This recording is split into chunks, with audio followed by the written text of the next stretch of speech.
A word to the wise. We are an explicit podcast tackling content with adult themes, as well as entering spoiler territory if you aren't caught up with us. That point this week would be through the entirety of Shadows of Self, the 5th entry of the Cosmere, the 2nd entry in Era 2 of the Cosmere, and the 1st entry of the 2nd trilogy of the Mistborn series. Did I get that all right? Mostly. Technically, it's the 6th entry of the Cosmere, I think. Actually, 7th entry. You're as good as you could have done. Okay, cool.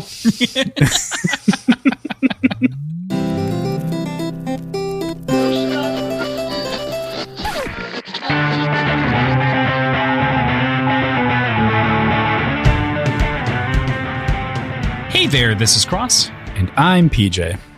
And we are Words and Whiskey, a podcast for veteran and novice readers alike. We tackle fiction novels and love to talk about what we're drinking. You should think of us as your intoxicating weekly book club.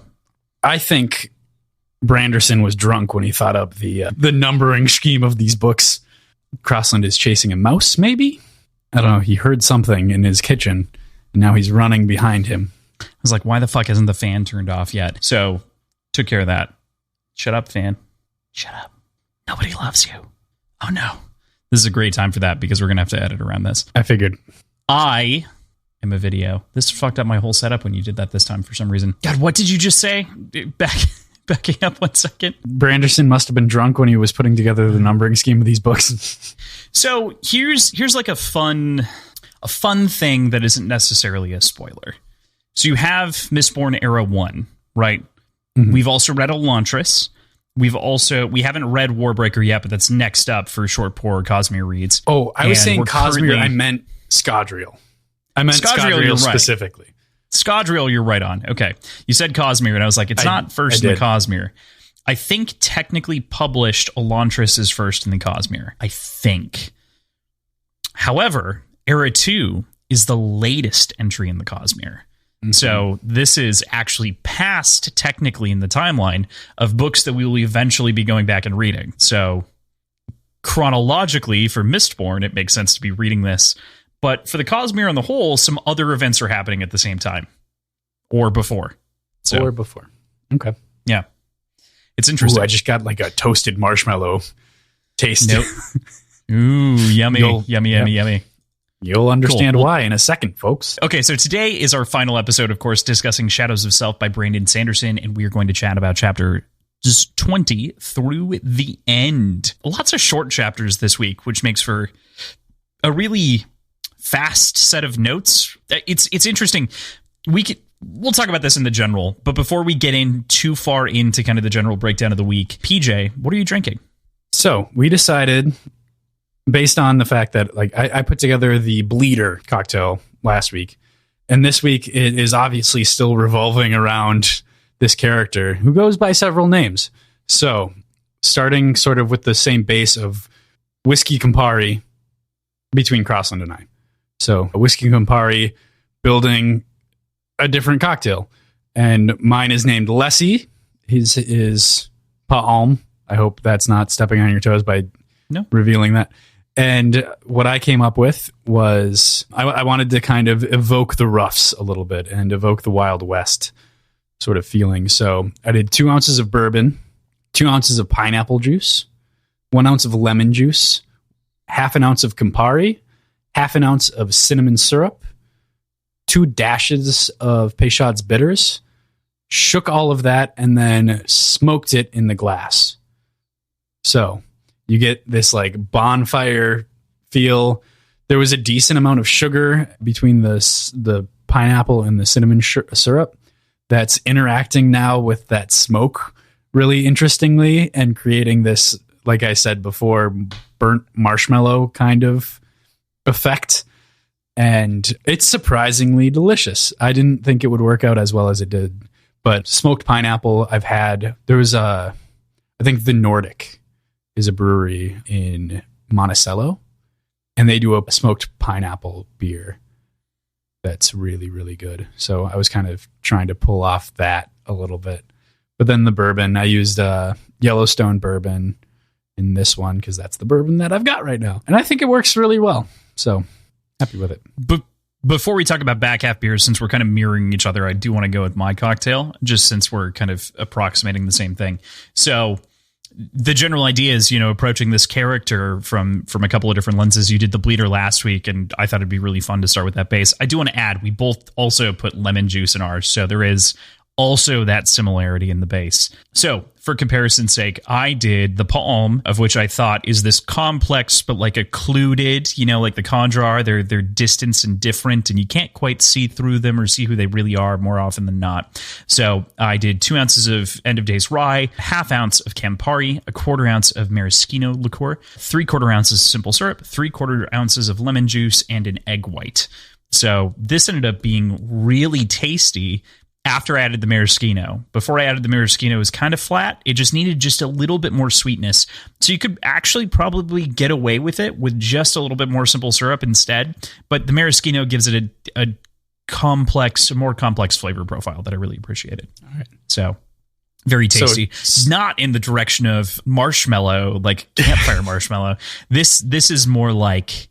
It's more like a refined version of a sour. Like it's a whiskey style. I think we were talking about the possibility of this happening on accident, but it's kind of like a whiskey style Jungle Bird, but without the pineapple, which makes for a very herbaceous sort of beverage. Okay, awesome. But you get a lot of those same notes. Since we've been playing with chartreuse quite a bit, you and I personally, I feel like that could fit in there in place of that maraschino as well, or maybe in addition to it. It would change the sort of level of herbaceousness, but there's a decent amount of sweetness in that already that could play, I think.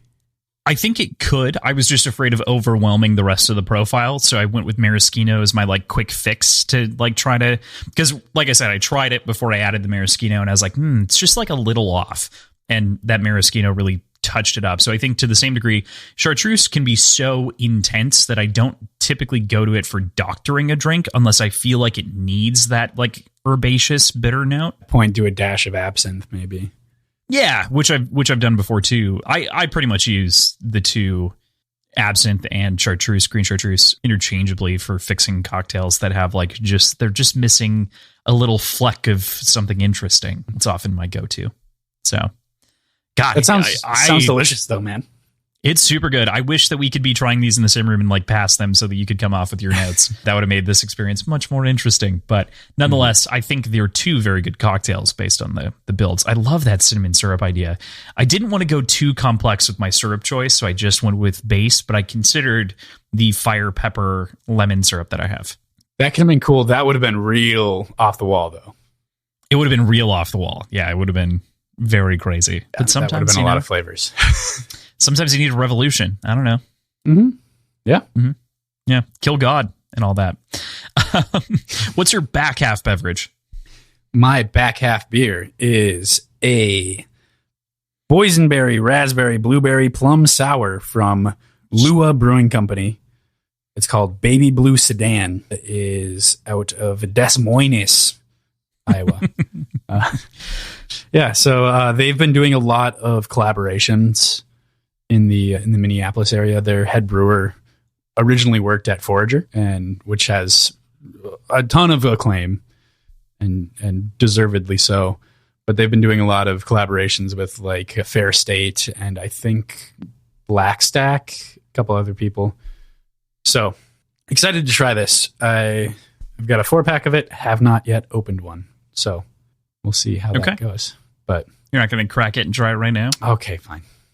Yeah, I feel like you gotta. I feel like I gotta. I haven't done you gotta do it up front. Super fruity sour in a while. I know. That's going to be really, definitely take a sip and take a second. Okay. I really appreciate that they've done a good job of balancing that tartness. Because so often with these super, super fruited sours, it's just sweetness. And it's sour by name only. But this one seems to actually have a decent backbone in acid with waves of different fruits coming through. That plum definitely comes through, but you wouldn't have expected that to be a dominating flavor. I don't know what boysenberry tastes like on its own. See, so that's what I was about to say, is I don't know why, but I always associate boysenberry with like a little bit of an acidic sort of berry. Like it's a deep, rich berry flavor, but it always gets like, I love boysenberry syrup on pancakes. That is my choice syrup for all intents and purposes. But I do get like a little bit of an acid note usually in that. So I'm wondering if that's part of the reason that they pair it could be. And you, like I said, when you listed off all of those berries, I was like, that's a ton of different flavors, but it's cool to hear that it comes in waves and you're actually experiencing each of them as opposed to, just kind of washing each other out. Yeah. Or at the very least, there's kind of an undercurrent of blueberry and it hits you with the raspberry right away and that plum comes in at the end. And I'm guessing that boysenberry, if you're to be believed, is kind of a in addition to the acid. So that's awesome. Yeah. Like I said, it's what I associate with boysenberry. It's not necessarily that that's fully true, but it a lot of those smaller berries do, even like raspberry feels like it has an acidic note when you bite into it and you get a little bit of that like burst of sour. And boysenberry is effectively in the same. Mm-hmm. I think it's in a closer grouping with blueberry, actually, but it might be blackberry. Fuck. Point being, a little bit bitter, a little bit sour, whichever way you kind of look at that. Awesome. But what about you? Back half beer? I saw you weren't holding a beer. It's true. I had to pick up the wine bottle so that I could read it. I am having Alto Vuelo Reserva. So this is a Sauv Blanc from 2020 in the Casablanca Valley, of Chile. It's pretty good. It's not unreasonable. I wanted something a little bit different, something lighter. And we were chatting earlier about another one of the shows, and I wanted something to kind of sip on that wasn't going to be too much. So I figured wine made sense. So I picked that up today and was like, I'll use this as back half and sipping beverage for, however long the conversation goes. So awesome. Yeah, it's pretty good. It's gotten a lot better since it's been open for a bit. At first, I was like, this is garbage and I'm not drinking it. And that's about where I started the night. And then as it was exposed to air, as it warmed up even a little bit, it tasted a lot better. So, yeah, good. That's where we're at. That's awesome. I haven't had a good wine in a while. I wouldn't. It's been a minute. I mean, I haven't sat down and drank a bottle of wine in a while. Fair enough. Friends at home, I would not seek out this bottle of wine. It's a good wine. It is a reasonable wine. It was a cold wine, cold white, it was something that was going to be accessible. Not my favorite, but it does have the buttery notes that you kind of expect of a Sauv Blanc. So a little bit of that clay, but not quite there in the ways that I like. Sauv Blanc is such a tough thing for me. Like a lot of the Sauvs are, like a lot of white wines are, like there's a distinct line between something that is incredible and something that is just mediocre, especially in white wines, I feel personally. But in a lot more taken wines, a ton of time with whites. I hadn't either until we went to Napa Valley for the Ironman, and it was truly when we were at Peju had a really good one. That was like where that was, but that was later. The one that got me was the Lancaster, I think, if I remember correctly. The Chalk Hill had a really good one, but the Lancaster white that came out of the clay egg was the best white wine and opened me up to even the idea of potentially liking white wine as much as like finding those flavors that are so distinct. Yeah. That's what I remember. Gotcha. Yeah. So, that was fun. Yeah. That was a great one. It was a great trip. Okay. Before we go too far down this rabbit hole, because I could definitely talk about wine for a while. PJ, how do you feel about this week's reading? We're done with another book. I mean, the first in a trilogy. We are done with another book. It's so fucking stupid. Yeah, it's fair. But like I said last week, I think I'm starting to understand it more. Or maybe I can't remember when I was saying that. But at the same time, like this, it's clearly the sequel to Alloy of Law. It's hard to say it's not. And I know you're not saying that, but right. I'm shit posting at this point. But how do you feel about the week? How do you feel about, the end of this book? How do you feel about, It is breakneck, man. There's a lot that happens. And I think that's pretty on par for Branderson. He tends to knock him up or set him up and knock him down when it comes to the end. Lots and lots going on. But I can tell that he wrote he's writing more and more cinematically in not only the action sequences, but in framing of conversations. It feels very easily adaptable, which it was still the case in the first era, but this is so much more specific to it. Does that make sense? Do you have more on that? Yeah, it definitely makes sense. I just didn't want to cut you off if you had more bidding here.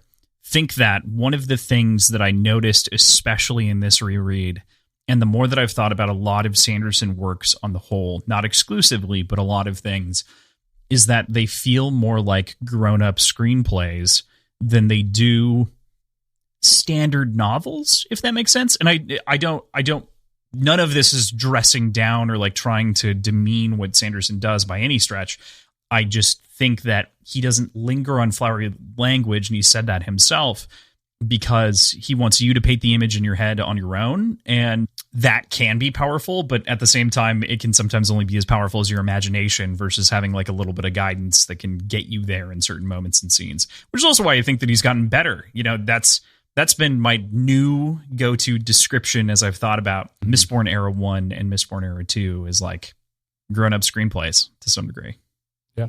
I've talked before about I have trouble visualizing things in my head. And I think there are a lot of scenarios in this sort of resolution phase of this book where I just can't quite grasp what's actually happening action-wise.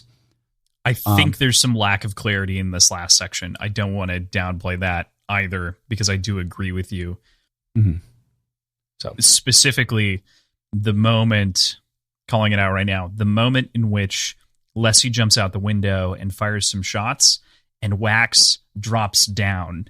And dropping down can imply that he jumps out the window or just goes to the ground. And it's not perfectly clear because of assumptions in the scene. That moment got me in this reread.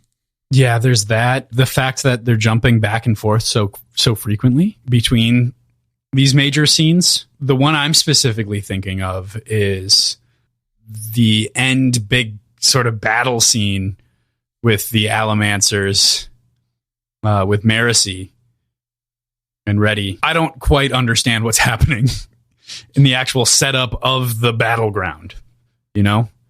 Like it feels very unspecified. Formless. Yeah. It's very amorphous. And I think that that's something, this is something that I did want to talk about at this point that I had made mention of earlier.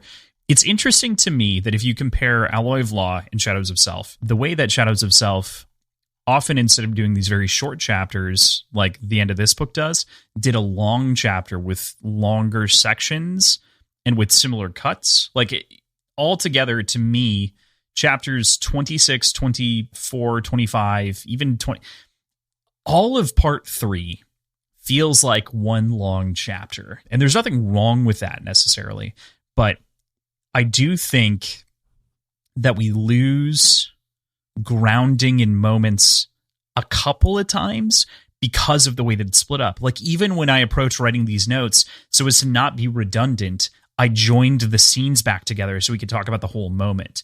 That works great for TV and for drama that way. And it does keep us engaged, like wanting to get to the next thing. But at the same time, you lose some shit. Yeah. Yeah, I agree. I didn't quite understand why it was broken into a third part. That felt unnecessary to me. Yeah, to me, it's chapter the end is part 3. That's my joke that I didn't write in the script, but I have in my notes right here. Sometimes I have some stuff that I don't show you because I want to save it for later. But part 3 is just chapter the end. Like it's just climax the section. And it's 60 pages. Like it's not a whole ton. There's a 60-page chapter in this book, isn't there? I think there's a 40-page chapter in this book. It's a very long chapter. There's like, oh yeah, no, I think you're right. It's like chapter 4 or 5 or something like that we talked about all the way in episode 1, where it's like, we're like, this is 3 chapters because it was an hour of audiobook. Yeah. And now we've got the opposite where like these last 3 chapters feel like a single one.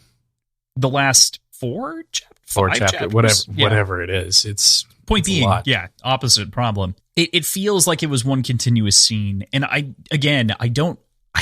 really like it. I really enjoy the outcome, but I do have some, I wouldn't even call them reservations. There's some things that's like, this is done for effect to be engaging, but I think you lose some things because you were trying to be engaging and breakneck.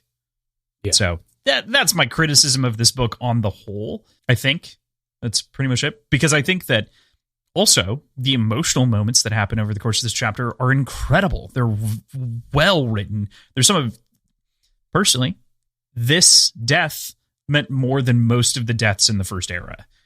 In terms of character impact and the way it felt on the page, the second death of Lessie was heartbreaking, especially as Wax actually comes to realize that it is Lessie a second time. Yeah.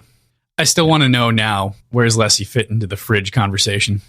I don't think she's fridged. And so this is why I kind of held my tongue way back when, is because I was like, you're the one that brought up fridging. I know, but I said, like, she's kind of fridged. I know, and I explained because I wanted to also give context to our audience, right? And like give kind of the idea and make sure that we highlight it. But at the same time, I was like, I don't know if it really counts, especially in my head. I was like, especially if you consider later context, I'm not sure that she's fridged. But if you consider this book as a single entity and you don't consider it a part of a series, perhaps, or a trilogy of stories, then that book, she feels fridged. So, yeah. If you only had that book, Lessie feels like a fridged character. But do you think when he wrote that book, he knew that Lessie was a Kandra? I genuinely think so, actually. I genuinely think that is not something that was gone back and reinvented because reasons. Where does the someone else moves us like line come in then? That's near the end of the first book. Near the end. It's Miles. Oh, that's Miles. That's not Bloody Tan. Never mind. Yeah. Yep. No, it is also Bloody Tan. I'm pretty sure. Okay. I can double check real quick. I think this is worth it because this is a good point. Give me 1 second. Because that whole thing was kind of alluding to the idea of being manipulated by Harmony. Mm-hmm. And if Bloody Tan isn't somehow also connected. It is Bloody Tan. Okay. Mm-hmm.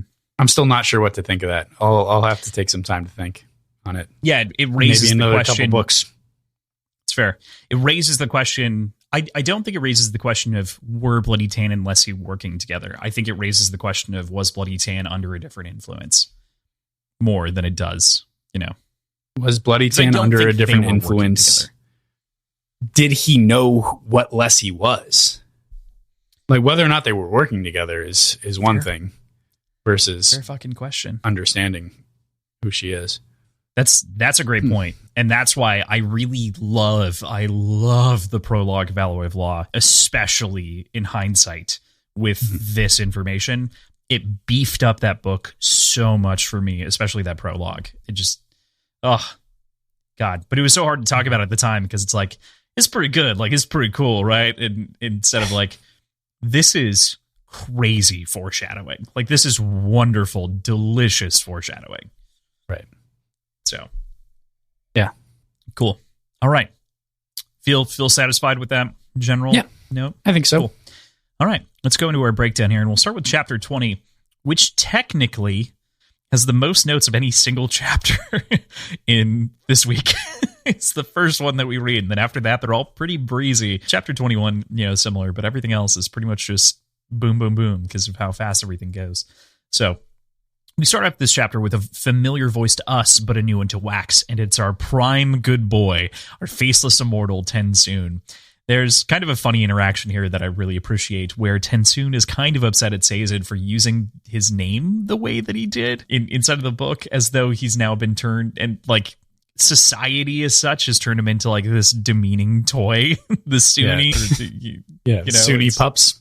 Yeah, Sunni pups, that's what it is. But beyond, the incidental, accidental god marketing a dog as a toy, I really appreciate the idea that the Kandra have like integrated into society. We knew this, of course, from Milan a little bit before, but this idea that they're also still doing, quote, God's work, quote, to counteract Bleeder in a non-violent way. It's showing that harmonious balance and like trying to strive for something that doesn't kill people because the other way would. It's an interesting counterbalance point still, using the Kandra as a tool for harmony. Yeah. Since the first mention of the Faceless Immortals or the Khandra, I'd been looking forward to this meeting of TenSoon coming forward. Bringing up the point of being upset that Harmony used TenSoon's image like this puts a lot of responsibility on TenSoon or on Harmony actually doing this, as opposed to giving the doctrine and giving the history of what happened and letting people run with it, which is Harmony's MO. It's what he's been wanting anyway. So I don't necessarily think that TenSoon is right in saying that Harmony put forward this marketing campaign for TenSoon. I think I'm not trying to play it that way necessarily. I'm thinking it's more that Sazed wasn't as cautious as he should have been with some of the things that he said. Yeah. Does that make sense? I don't think that it was a malicious intent or campaign. No, but I don't think TenSoon does either. TenSoon kind of seems to think that way. He seems irritated with Sazed's handling of the name. I would throw to you, yes, he definitely is irritated. I think that's partially because Khandra are very private beings. They have been forever, right? And so being publicly exposed like that, even if it's for history's sake, is something that he can't sign on for. But I think it also, like I was saying, kind of points to this idea that like Harmony was a fallible person at first, for sure, despite divine means. And so, didn't consider the fallout of a lot of those choices. Yeah, that's fair.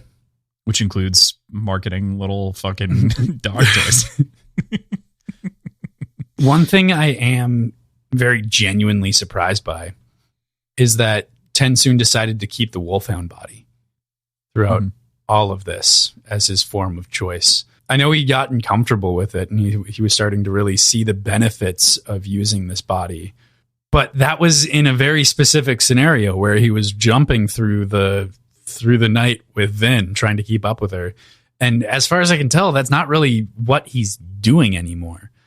And it feels like maybe it'd be more comfortable to be in a more natural human form. But TenSoon will do as TenSoon does and lean into the embarrassing nature of this like demeaning animal body. I don't know. I think he just finds it natural now, Like, yeah, it's fair. I don't know.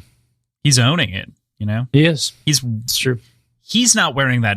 The dress isn't wearing him. He is wearing that dress. You know what I mean? Like it's the same concept. Yeah. Mm-hmm.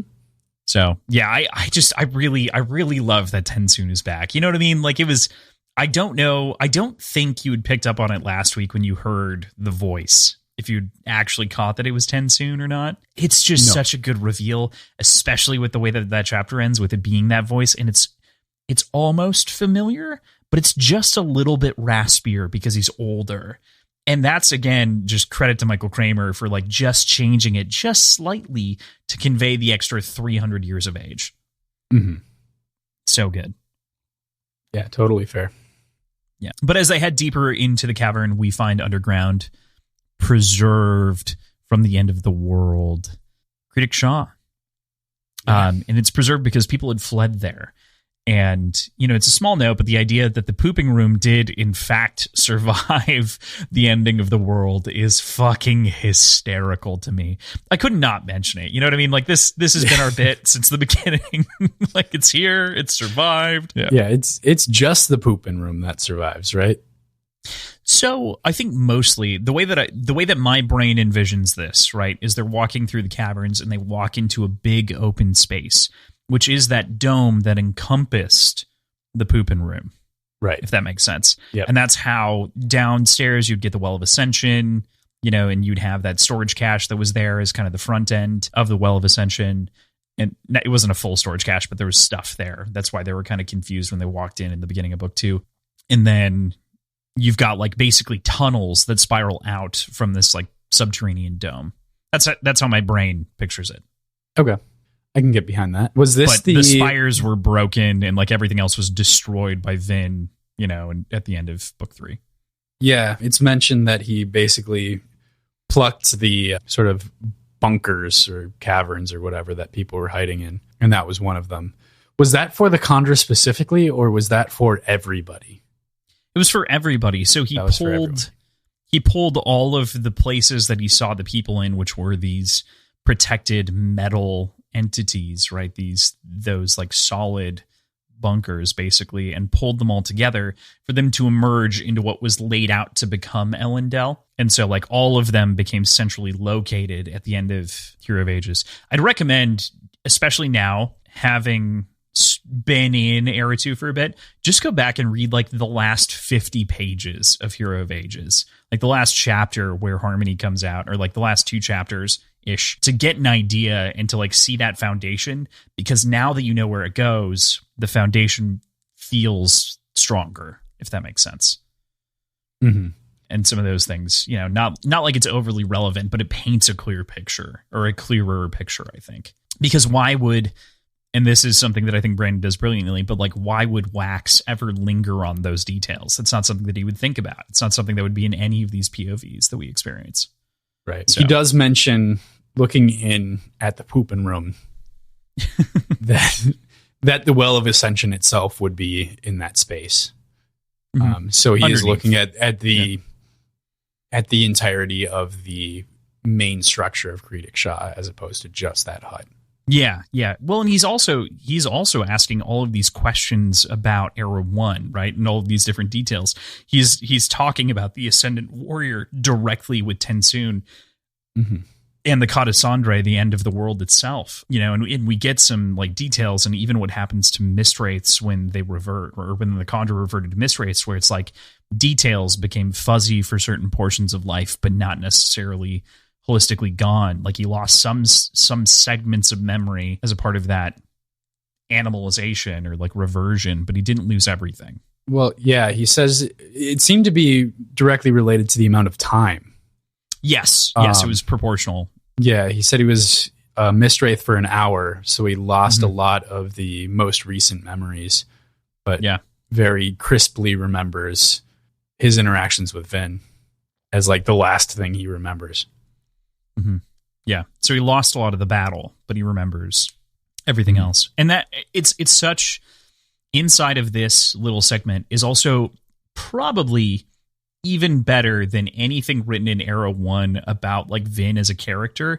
His summary that he gives of Vin is so heart-wrenching. It is this idea that she is just this beautiful, wonderful person who would fight for anyone and everyone. And it makes me want the TV show that we've been talking about, or the movie, or whichever way it goes, of this, because I think that current Brandon would write a lot more compassion into that story and her character arc as much as possible. Like, I just see the way Brandon's grown as a writer, and I can imagine him writing a lot of those segments very differently to convey emotion differently. And so that's why I'm excited for the TV show, because I think it will just extend a lot of those things. Like, this wouldn't be the most satisfying decision, but I could see it working really well. What if the TV show is entirely set in Era 2 and there are like vignettes of our Mistborn heroes? So I really like that idea. And the reason that I really like that idea is because you basically described the Wheel of Time. So I was thinking Black Freighter, frankly. I mean, to be frank, like, the Wheel of Time uses the entirety of the Wheel of Time vaguely. This isn't even spoilers for folks that haven't read it. This is just the idea that's conveyed very, very early on, is everyone is a recycled soul, and everything is recycled in the world, and the wheel weaves, and everything is reused for its intended end purpose.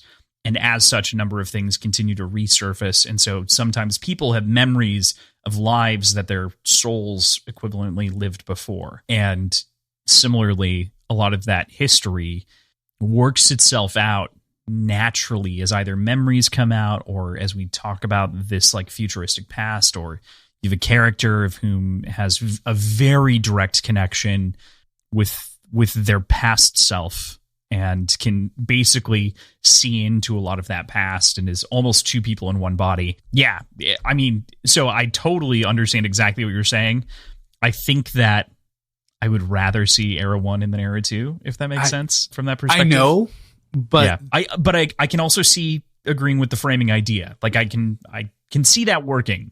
I would just prefer the other.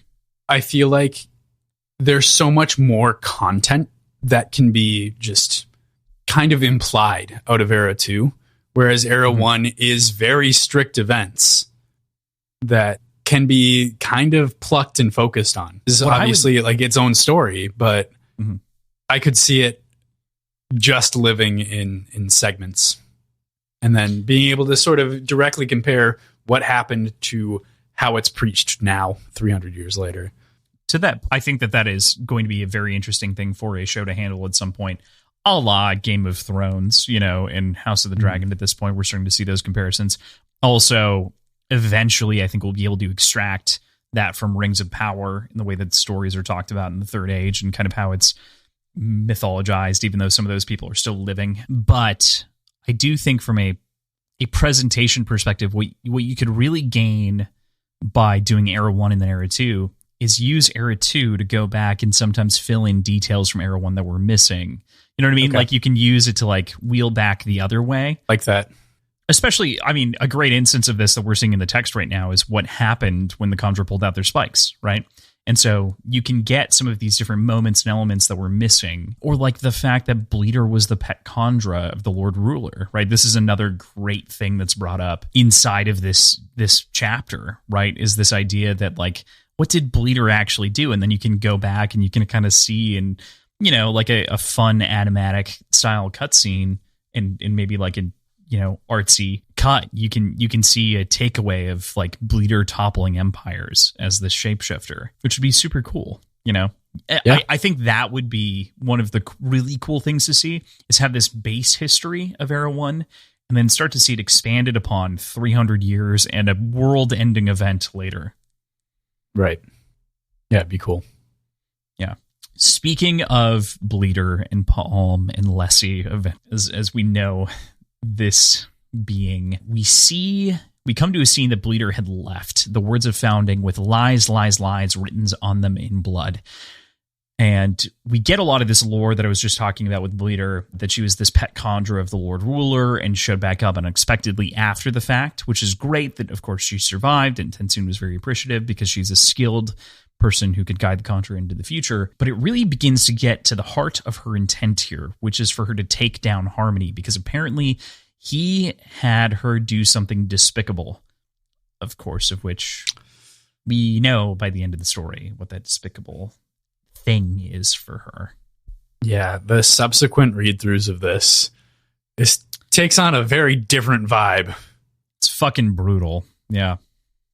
Yeah. This book pays more dividends than most of Sanderson's books do on reread in my head because of the deep emotional connection between Bleeder, Lessie, and Wax and the way that this entire story plays out. Yeah, totally. Like it really changes and recontextualizes the entire story. Yeah, it's wild.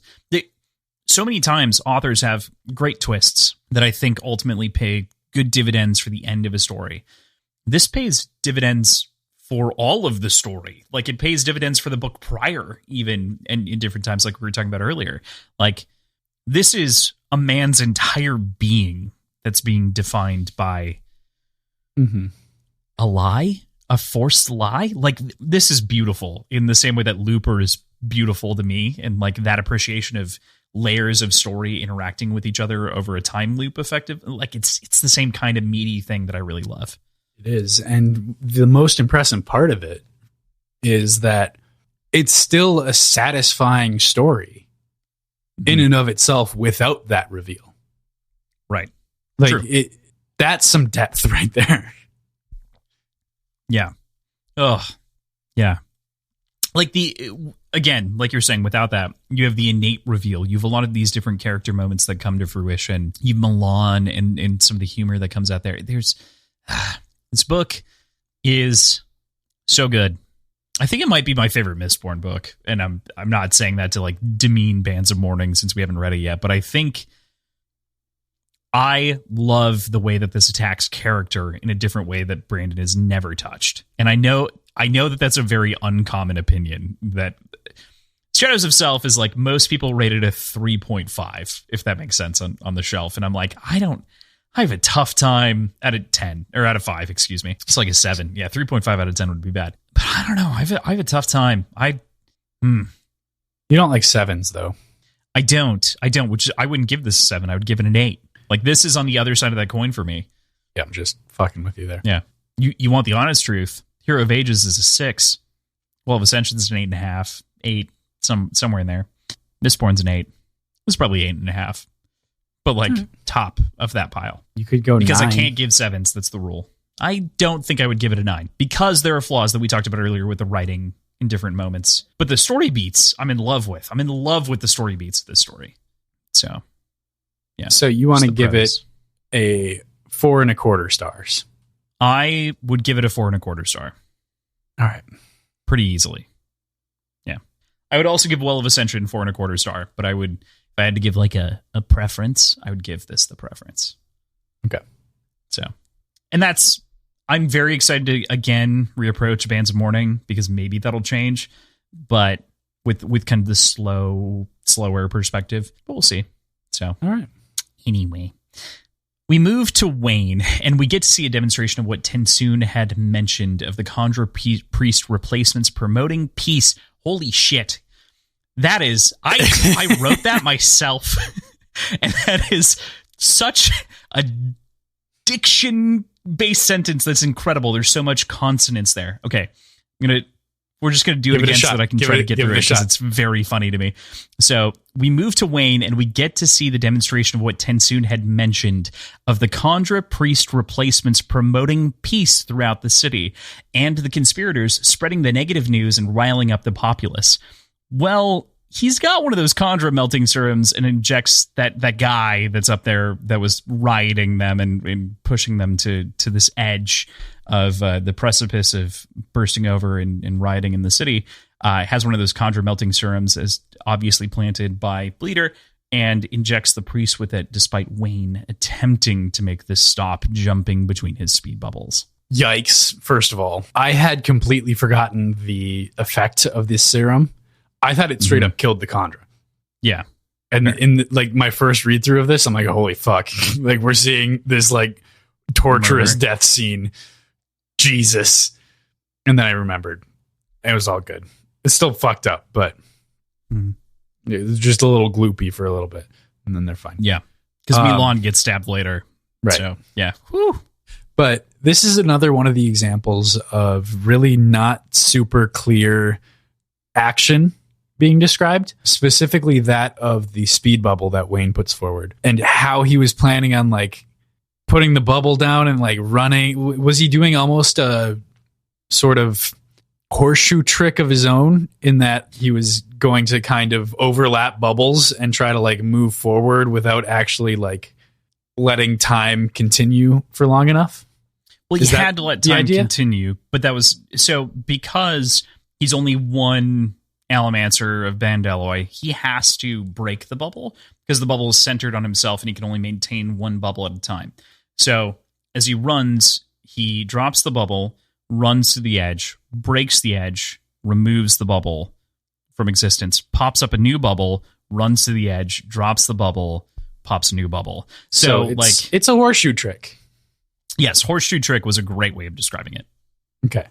It wasn't super clear. No. For me. But it's also because he doesn't really accomplish it. Like it's not the end goal of the scene is not that he was capable of actually pulling this off. Yeah. So. And he's catching other people in the bubble. Right. Which is disrupting the crowd. The crowd. Somebody notices him and recognizes him, which that seems really out of character for Wayne. He is always in disguise. He's always very careful about like how he's presenting himself and doesn't seem to be a physically described character like Wax is in folks. So it felt odd to me that he was so easily noticed and the entire crowd immediately turned as well. Unless that was, again, always part of the plan. I don't know. No, I think, again, I agree with you. I think that it's not necessarily that it was always... I think that part of the reason that he's not in disguise is because this was never a part of any plan. Every other time Wayne has been specifically gearing up for something and grabbing disguises because he's anticipating what he has to do, his role that he's going to play. Here he's observing. Like, this is not meant to be anything. This is meant to be watching a riot. But when he sees something bad happen, he reacts to it because he wants to save that person. He wants to save that individual.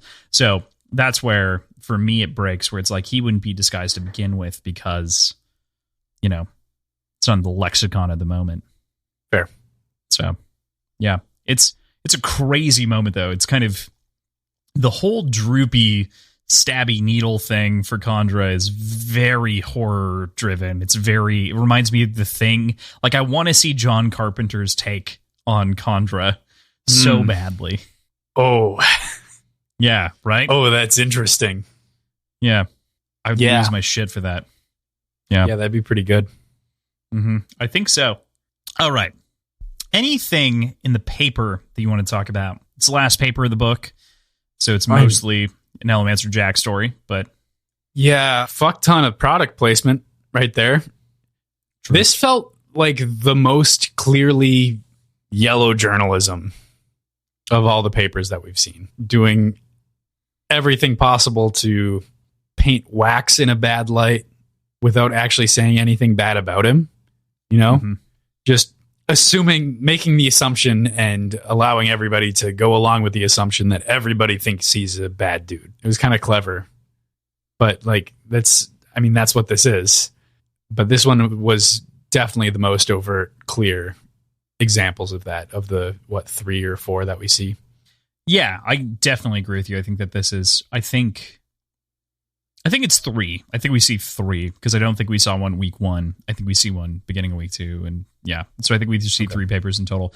But yeah, I do agree with you. I think that this is a great example of the old journalistic styles and how you can defame someone without really specifically defaming them, because it's done in fiction in this way, which is why, again, every book starts with none of the people in this book every fiction book starts with none of the people depicted in this book are real or named people.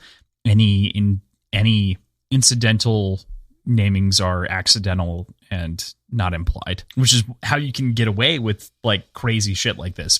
This is a newspaper before that standard existed.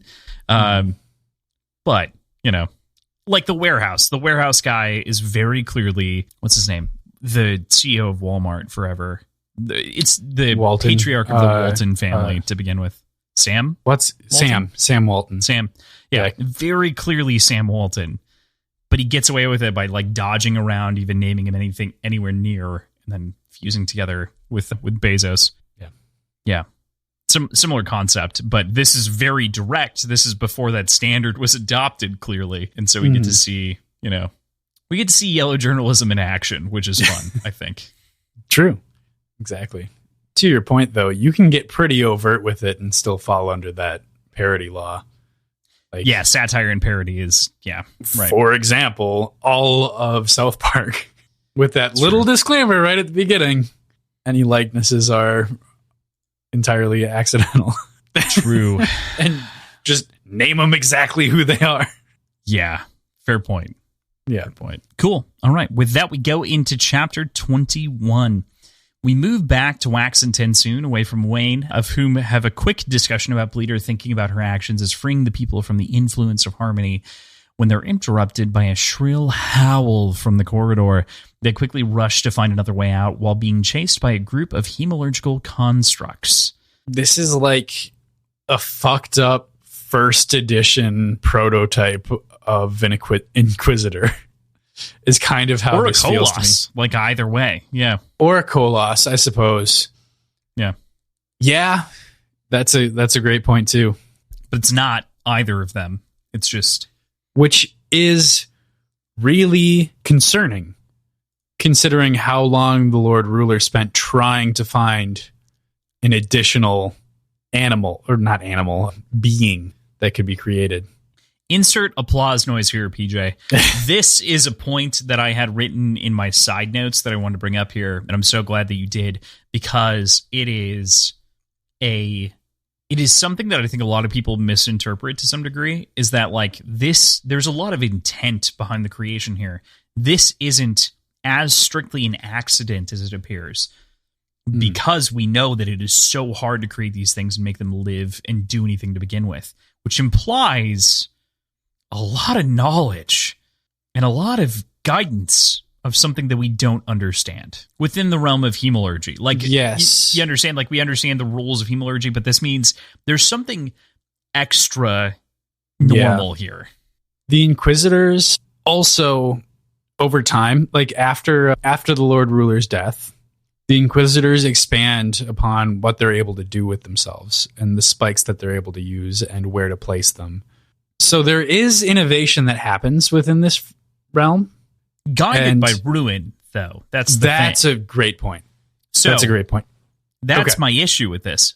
I'm totally on your same train of thought. But the fact is that they were guided by ruin. We know that Bleeder isn't working with Harmony, obviously, on any of this. So where the fuck is this coming from? Why can she speak into Wax's head?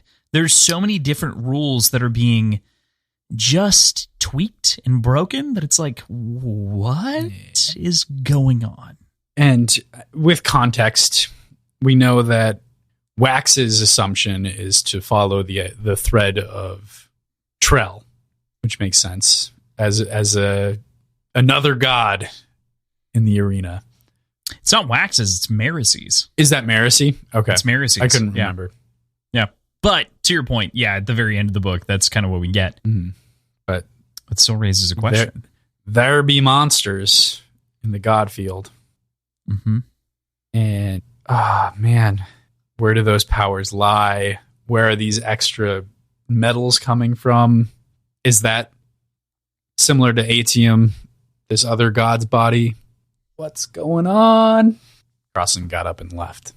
Sorry, I just wanted to check the Ars Arcanum real quick. It mentions that there are hypothetical 16 additional metals based on other alloys, I think. What? It's been proposed or something like that. Like an additional set of 16 metals. I know it mentions that. Whoa. Holy fuck. Okay, you're close, but I want to at the very least elaborate on what you're saying. This is wild. I have never, ever read anything about this. I'm sure, truthfully, I'm very sure that the 17 chart has probably covered this at some point in some extended context. I'm going to read what it says here verbatim, just for people, since we're talking about this in a moment. Elemancy is brutal, raw, and powerful. There are 16 base metals that work, though 2 others named the god metals, which is what I was looking for. That's what I was trying to pick this up, is like the god metals are Atium and another one. That named the god metals Bleeder locally. Uses the spike of, right? No. Presumably. That one we don't know. There is another god metal that I've accidentally named a couple of times on the show. Not that it really matters. He mentions it in this book. She doesn't. I promise you it's not named until Secret History. No, it's named. There's a name of a metal that's mentioned. She mentions a Trellium. She mentions this unnamed metal. It's not called Trellium. There's no official. It's a nerd thing here. Let me just make sure. Okay, fuck. She does name Lerasium. You're right. Yeah. All right, we're fine. We're fine by the end of the book. Okay, so Lerasium and Atium, which Lerasium, we should know, is the metal that gave Elend, the powers. Okay, so anyway, back to this. Allomancy is brutal, raw, and powerful. There are 16 base metals that work, though 2 others, named the god metals locally, can be used in alloy to craft an entirely different set of 16 each. As these god metals are no longer commonly available, however, the other metals are not in wide use. So there's 32 additional metals. 32 proposed here. Right. She does also compare to Cell, which is the world of Elantra and Investiture, which I think is worth a deeper read. But that's completely different context that we don't need to talk about in the moment. Fuck. Truly, PJ. Thank you, because that is not something that was even on my fucking radar. So you could make an alloy of Atium and steel. 100%. And 100%. could a coin shot use that? No, probably not. Separate metal. They can't use alloys. I would imagine a of each other. Mistborn could, but I don't Mistborn know. could. The god metals are an interesting question continually as they stay in the Cosmere. Who can use, who can't? Not in the Cosmere, but in Mistborn, Scadrial. Who can, who can't burn them? And that's been a question kind of in the back of my head since Era 1 is, are these people just ATM mistings, or were they potentially other kind of mistings? And we didn't get enough time to explore because Alan only had to make sure that certain things worked. So, man, yeah. That is something I was not prepared to even think about at the moment because, all right, fuck. Okay, that's been a digression. We also witness rapid change as TenSoon shifts shapes to help fight these things in some stronger bones. This is like such a strong scene as it's defined as the gunfire lights the tunnel as these hemalurgic constructs collapse on wax. And I don't want to point too hard at this, but Brandon himself has said many times in interviews that it is very similar to a very specific favorite book series of mine in many moments, and this being one of them that he's talked about many times. Is this a book series I've read? No, of course it's not. Okay. I'm assuming then Dark Tower. It is the Dark Tower, yes. Okay. This scene is, don't mean to shit on Brandon here. It's an homage. It is a vastly inferior homage, but it's still a powerful moment. It's well described, and that's not even to say that Stephen King was the first person to write something, to write a scene like them, or to like even, all writing is an homage to the person who came before you, and not all writing, but a lot of writing is consistently stepping up quality over time. I'm just glad that people get to experience it, but for me, I'm like, I see you. I know what you're doing. I know what's up. But he's admitting it, and he's talking about it in he's interviews. totally. I don't think that's a problem. Right. But man, and it's a moment. So they share illustrators as well. Michael Whalen did most of the art. Did the art for The Gunslinger and The Dark Tower, book 1 and book 7. And each other book had different artists. That was kind of the game plan with the whole series, was to have a very different feel for everything. Don't want to get into why specifically, but book 1 and book 7 have the same artist, Michael Whalen. Michael Whalen also did the art for The Wheel of Time, and also did the art is doing the art rather for Stormlight. Okay. So he is a shared artist. And so in this moment, my brain jumps to Michael Whalen art from The Dark Tower, because it's depicted in the book as a piece of art, and I'm like, but it's not Roland doing the shit, and Roland, it's so cool. So I love this scene, but I've seen it before, very specifically. Well, I liked the scene. I hope you did. Yeah, please tell me what you liked about the scene. Putting me on the spot. Yeah, the gunfire lighting it up in the moment when he's shooting the constructs in the tunnels, and the way that it illuminates as the bullets. Yeah, and just the sort of horror aspect of these unknown constructs being seen in essentially strobe light sort of effect is kind of how I imagine it. Yeah, because you're seeing a flash of light. Consistent as strobe light. But no, that's true. Right, but it's the same idea. Yeah. God, fuck. Every time I'm overcome sometimes with the idea of just like fucking skipping everything that we had planned and just jumping into the Dark Tower every once in a while. And I'm just like, one of these days I'm just going to break and I'm going to be like, no, we're not reading the Stormlight Archive next year. We're going to read the Dark Tower. For the next 3 years. It wouldn't take 3 years. It would take exactly a year, the way that I have it laid out. All right. I already have it broken down. I'm ready to go, man. You don't understand. I've thought about this. I've listened to Dark Tower recap podcasts. Shout out Kingslinger is one of the best podcasts that exists on the planet. Yeah. And I've rethought even how they thought about it, because I think that there are some themes that they missed in moments and chapters. So we could do it. Or it's skipped. I wouldn't say missed. I think they probably chose what they wanted to talk about. But if we get a significant influx in Patreon supporters, here's the answer. We could both quit our jobs and just do multiple series at the same time. It's true. That'll be fun. We're going to figure that out. I like this idea. All right. All right. So I do want to at the very least bring up the fact that this like rapid costume change of Tensoon's is insane. It's considering crazy. the way that we knew that he like even before he was slower, you know, we kind of had an understanding that it was going to take time to like get into position in place with Bones. But this is like and gone. Yeah. And I liked the description that Wax used to talk about how like seeing how quickly Tensoon does this means like recontextualizes his understanding. Well, it recontextualizes his understanding, but specifically talking about Bleeder and how Bleeder is faster than Milan, but slower than Tensoon. True. And it doesn't mean fuck all because Tensoon's basically instantaneous. He still has no idea how quickly. He just knows faster than 10 minutes, basically, which leaves a lot to be guessed upon on how quickly she could hypothetically switch forms. Milan or Bleeder, excuse me. Which so Milan says that Bleeder. I'm just wondering who you're talking about being able to change forms faster. Sorry.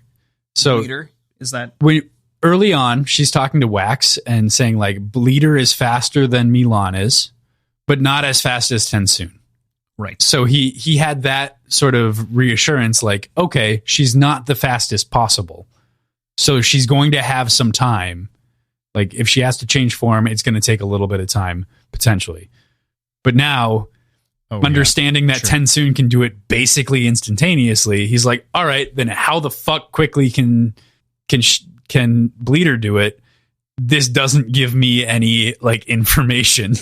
And it's like, it still could be like, she can do it in 20 seconds, which is 5 times slower than Tensoon, but still really fucking fast.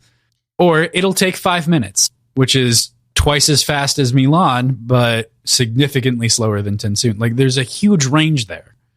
And that's pretty much what happens later, is that we kind of see her be able to like pick up and vomit out Bones in a similar context. And maybe she's running and reforming the skeleton at the same time. But at the very least, like, to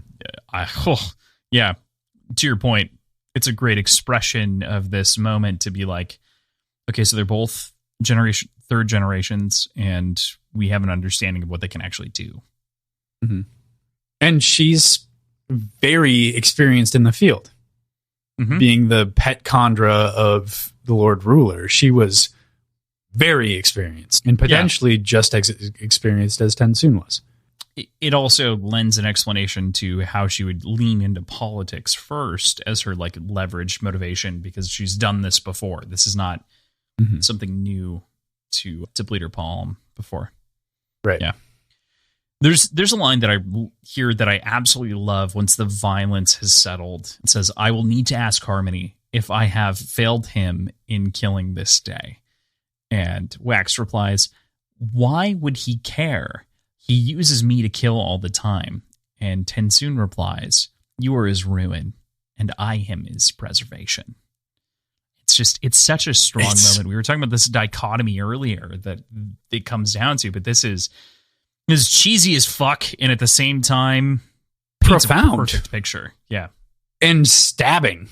That hurts to hear it. You're right. It feels like it should come off as cheesy, but this is so well rooted and so real that like that's exactly what's happening. And it fucking sucks to face that down. Absolutely. And maybe that's a second read through kind of thing to really see that like actually though he's been the pawn of the ruin side of Harmony for a long time. It makes it more powerful, I think. I think I definitely agree with you. I think it also plays into later when like he says that he's the sword, right? You know, and that feeds into it, which feeds into the idea of him being the ruin of the whole thing. And this is also recontextualizing the idea of ruin to some degree, because ruin can be good. This is something that we talked about a lot near the end, is like ruin is progress to some degree. It can be justice. Like it's not a death sentence like it appears to be in the immediate moment, but it is at the very least haunting mentality for our lead character to adopt in the moment, because he's only perceiving it as bad, and he doesn't have the context that we have. Well, I guess I would say the progress part of that is only when ruin is wielded in conjunction with preservation. Ruin itself helps usher along those changes, but individually is destruction. Yeah, ruin is the change agent in things. It's not always destructive, but it is the change agent that leads to destruction on the long term. I think it's the other way around. I think it's destruction that leads to change. And I think that's the point. I always thought it was change that always leads to destruction, if that makes sense. Like it is always the end goal of any of the changes or actions that it makes is and results in destruction. We're talking around very similar points. It's semantics. There's some nuance there that is, I think, to some degree worth at the very least talking about for a second longer. So I always saw it as like ruin is destruction and preservation is the absence of change. And destruction can usher in changes and preservation can slow it, tamper it. And it's this balancing act to allow things to erode in a controlled manner to bring along positive changes. But things need to be destroyed in order for those changes to take place. That was my understanding. And that's why it hits Wax so hard to be reduced to the agent of destruction for harmony. I think you're right. I think I lean your way in post, considering all of the elements. I do think that there is something to be said that he is just a change agent that is always leading to destruction. But I think it's very core. If you redress it back to its base functionality, it is destruction, and destruction leads to change. And the ultimate, like, corrosion of things leads to change. And that corrosion is innately negative as Rune's perspective. That's why I personally am using the term corrosion, because I think that's a better way of thinking about it. Is it's like it is a change. It is a gradual change for the negative, and that's why, like you're saying, harmony tempers that balance. Mm-hmm. Is tamper the better word there? Or is temper? I think tamper would be the proper one. What's the difference? Tamper. Yeah. In this context, I'm going to say temper instead of tamper.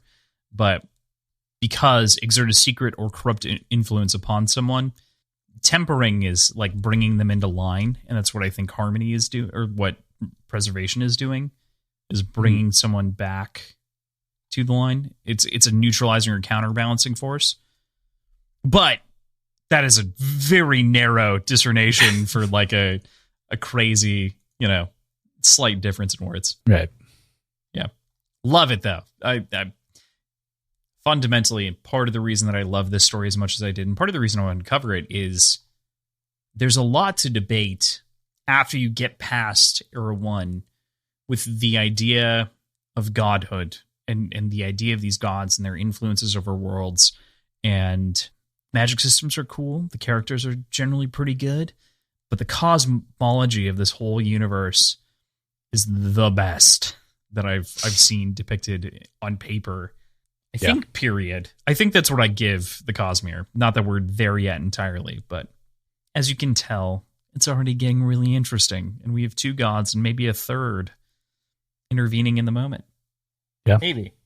PJ, the crazy thing there. I'd assume they come in pairs. Oh, let me tell you, they don't. No, they don't always come in pairs. Well, I guess harmony. They're not dichotomous. I'd argue harmony is a single god, and for whatever reason, the powers were split unnaturally at one point, and wielded by two separate people. How interesting. Moving on. Mm-hmm. We hop over to Wayne real quickly, where he finally discovers who Bleeder's impersonating, which we'll come back to in just a little bit here. But this is such a fucking... No. Such a cliffhanger moment.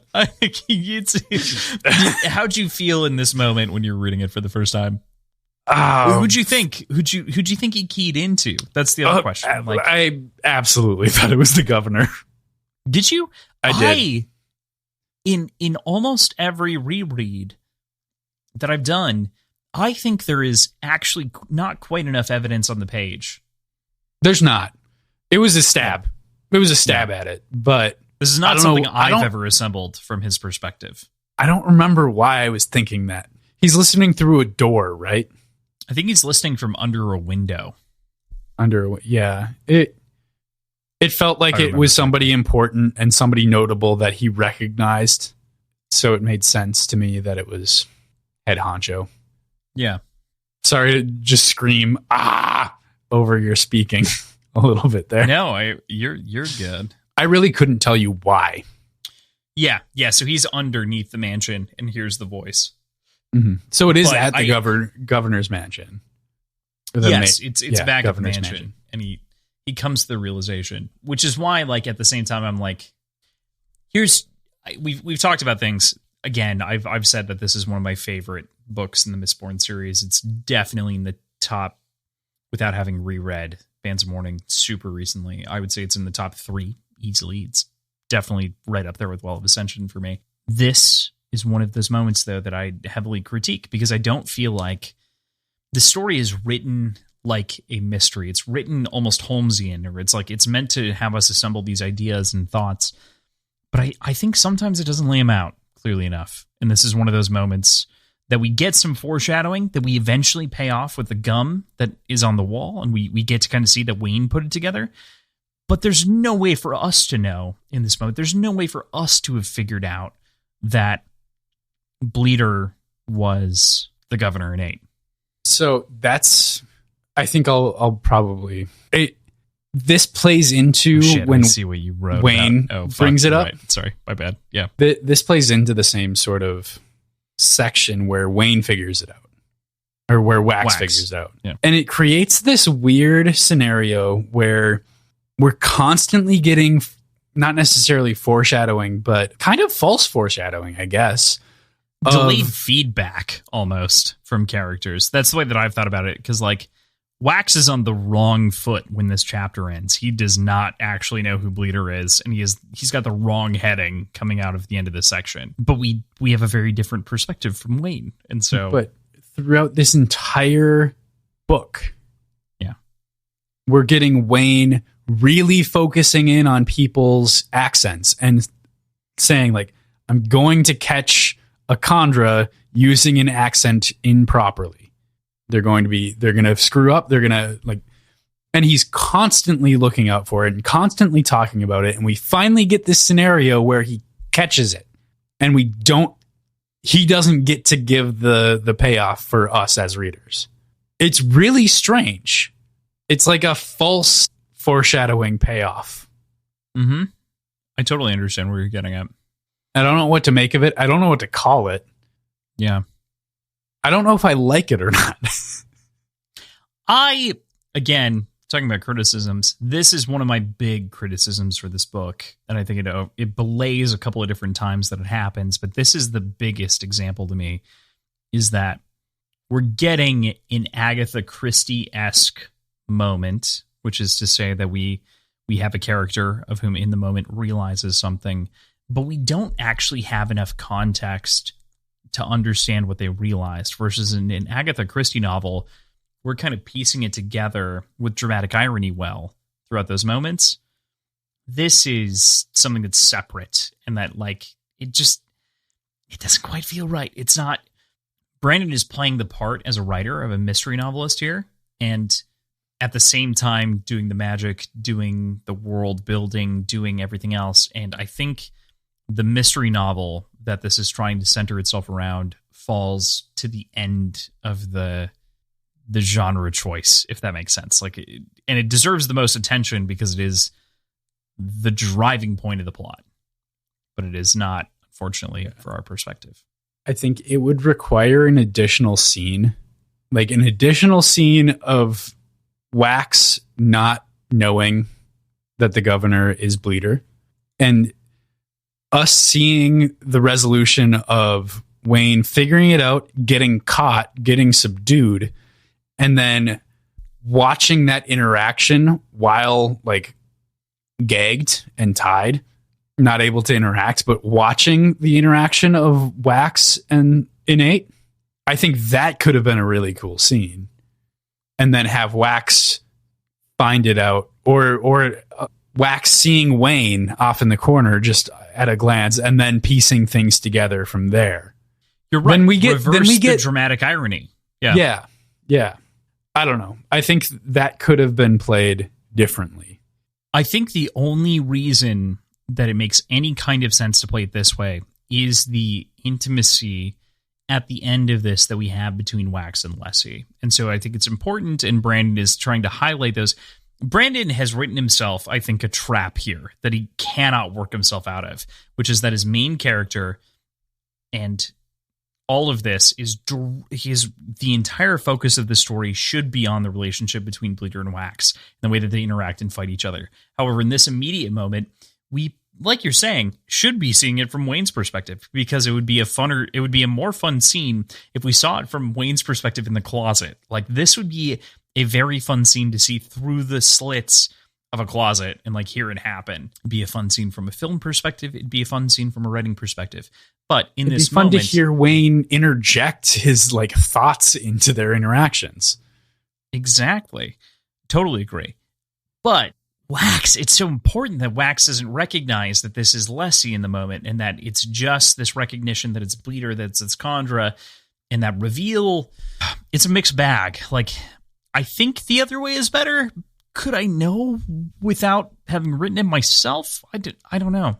I guess my problem with it is, why even show Wayne almost, or why show Wayne finding it out and then not having any resolution to that? Like, it felt just, I don't know. It's like a false hint. It's like a false hint to us, and because we actually don't get a physical hint. Yeah. So that's where I kind of feel bummed out in this book, is specifically in this moment, is that I think this is a little mishandled. Mm-hmm. But I do still like the book. Yeah. So obviously we're jumping ahead a little bit because we were talking about the impersonation, but this all feeds into the whole concept. So this chapter, before we go into part 3, as we said, which is just one long chapter continuously, Wax and Tensoon continue running down the tunnels and manage to escape through a very narrow corridor. It feels like in this moment, when we're made aware that Wax is climbing through the pits of Hath's Sin, that Sanderson is kind of playing us a greatest hits of Era 1. And to me, that means like this, for all intents and purposes, didn't need to be the Pits of Hath's Sin. Why would it be centered around the Pits of... Why would the Pits of Hath's Sin be here? Why would they be preserved? Like, what rationale does Harmony have to preserve the pits as they stand? I have an argument. I want to finish the point here.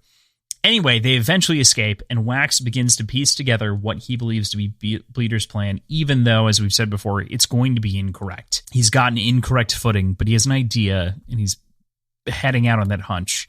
As we've already said, this has been defeated. This idea has been defeated. But talking about the, greatest hits thing, what do you think? Yeah, I think regarding the Pits of Hath's Sin and why are they still around, I think, for one, this is a very significant religious and historical center point to be revered, to be remembered. But also, this is a natural phenomenon in which an unnatural metal seeped through the earth and deposited itself. And that's something that seemingly hasn't been understood to a very detailed respect, and could still be studied by Harmony and maybe more better understood. Mo better. Yeah. I think that's proper grammar. More better in this context. Better understood. You don't need the adverb there, but okay. Yeah, you're probably right. But mo better. Mo Betta. I do totally get it, and I think that you're right. I think there's a reason that you're right. For the record, we know that the Pits of Hatsin hold a place of importance for Ruin before he died, right? So we know that that was something that was important to Ruin in the way that they were directed inside of Era 1. So would they would be also simultaneously, because we know harmony and whatnot, the Well of Ascension is important to preservation, preserving both of those things, regardless of the excuse in which you do so, probably important to harmony for different reasons. Shoving them together, though, he's shoving the powers together, shoving the monuments kind of close together, or the thing, you know? Yeah. I can get it. It's like when you're cleaning your desktop. Yeah. And you take everything, you create a new folder that's just labeled desktop shit, and you put everything God damn it. in there, and you start fresh. I did this week.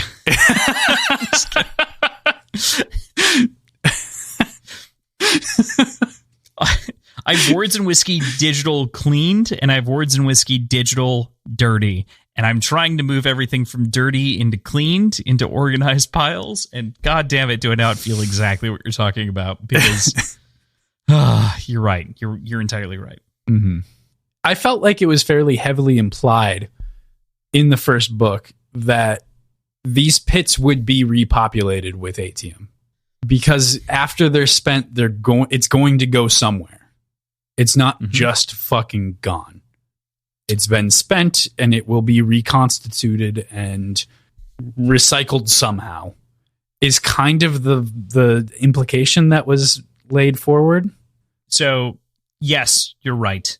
Just keep in mind as well, the extra layer there is that there's a separation between, I'm going to call it body and spirit of the god, which is that the Pits of Hatsin and Atium were the body of the god, and the spirit was trapped inside of the Well of Ascension because preservation used their body to trap the spirit.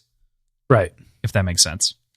Yeah, I understand that. I mean, the physical metal itself. But the physical sounded metal like it was going there. If the body isn't absorbed, it doesn't exist. And I think the body does exist with Harmony. Like, Harmony has the body of Ruin and the body of preservation. Right. Does that make sense? Like, that's my... Yeah. Either... Here's my long ball to you, is the Well of Ascension isn't restoring itself in the way that it did prior, because Harmony is wearing the Well of Ascension, so it doesn't need to restore the body somewhere else because it's just with them.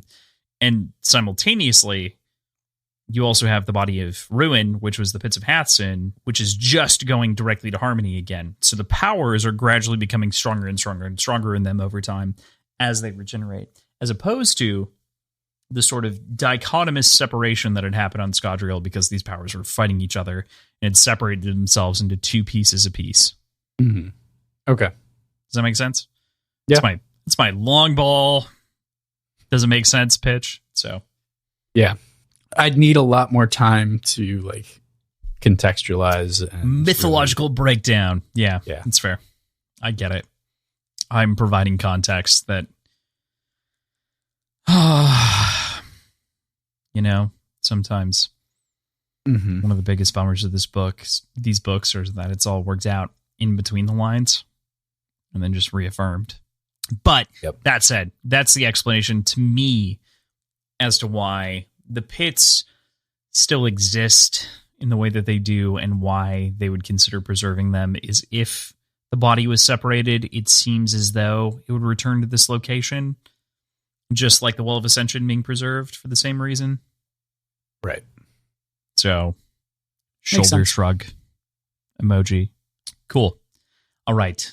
With that, we get into part 3, the chapter, the final chapter. We've spoken about before. This chapter starts with something that we've already talked about quite a bit here, but it's an absolute flyby. As Wax meets back up with Marcy and Milan, they've both been locked out of the Governor Nate's office while he practices his speech. Of course, we know that's not him, it's Bleeder. Wax bursts in because he's Wax and quickly discovers that something is very wrong with this picture. of which we've talked a lot about. What was wrong with the picture? PJ, what was the problem? So this felt forced as well. Busting through the door like that felt really weird. It didn't feel that weird to me, but I'm curious as to why it felt weird to you. It felt weird to me because he's going into this still assuming it's Governor Nate. Yeah, but no one's talking to him. Like, no one's interacting with the man. And I'm not saying that, like, he's skeptical, but at the very least, he is. You didn't try knocking. Well, because... And he had no reason to think...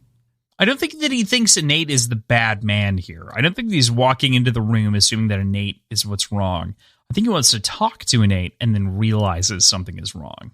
Right, I know. Like, so what's up with this, like, super aggressive bust through the door, break the latch... and just go up and ask for the passcode thing. I think that's what's really important, though, to your point. I think it's what's really important about what happened at the end of the last part, right? Is that Wax is on the wrong train of thought. Like, he has not actually figured out who Bleeder is. He actually thinks very incorrectly about it. And so he's trying to inform the governor because he thinks that something unsafe is going to happen to the governor.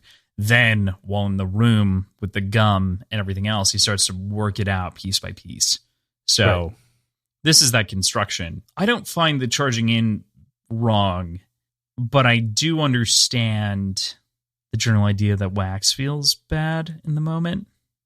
Like, yeah, we talked about it a little bit before. Like, this is one of those things where it's like, this is a bit of a plot convenience. It's not a plot contrivance, but it's a plot convenience. But I think even if you would have just knocked on the door, Bleeder would have answered. The governor would have answered. I don't think so, because they weren't answering beforehand, right? Yeah. Not to be contacted. So. Yep. I mean, I'm not saying that that's entirely correct, but it's just my first instinct. No, that's fair. I just think it could have... It set it up as an aggressive situation. Encounter. When I think it could have been even more intense, an even more intense shift in vibe when he finds the gum. If he was let into the room, if he like called out to Governor Nate and was let in. No debates here.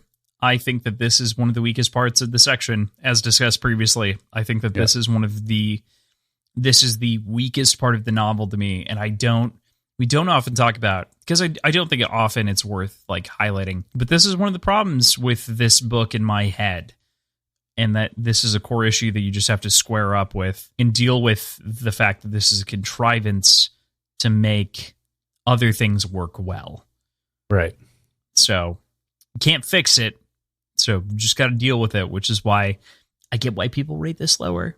I like the character moments that happen because of it higher, which is why I rate it better, but it's not everyone's cup of tea. So, fair. Yeah. This chapter closes with the reveal. After the reveal here, Wax putting together the puzzle pieces and realizing that when it was Bleeder that had taken over Governor Nate's place.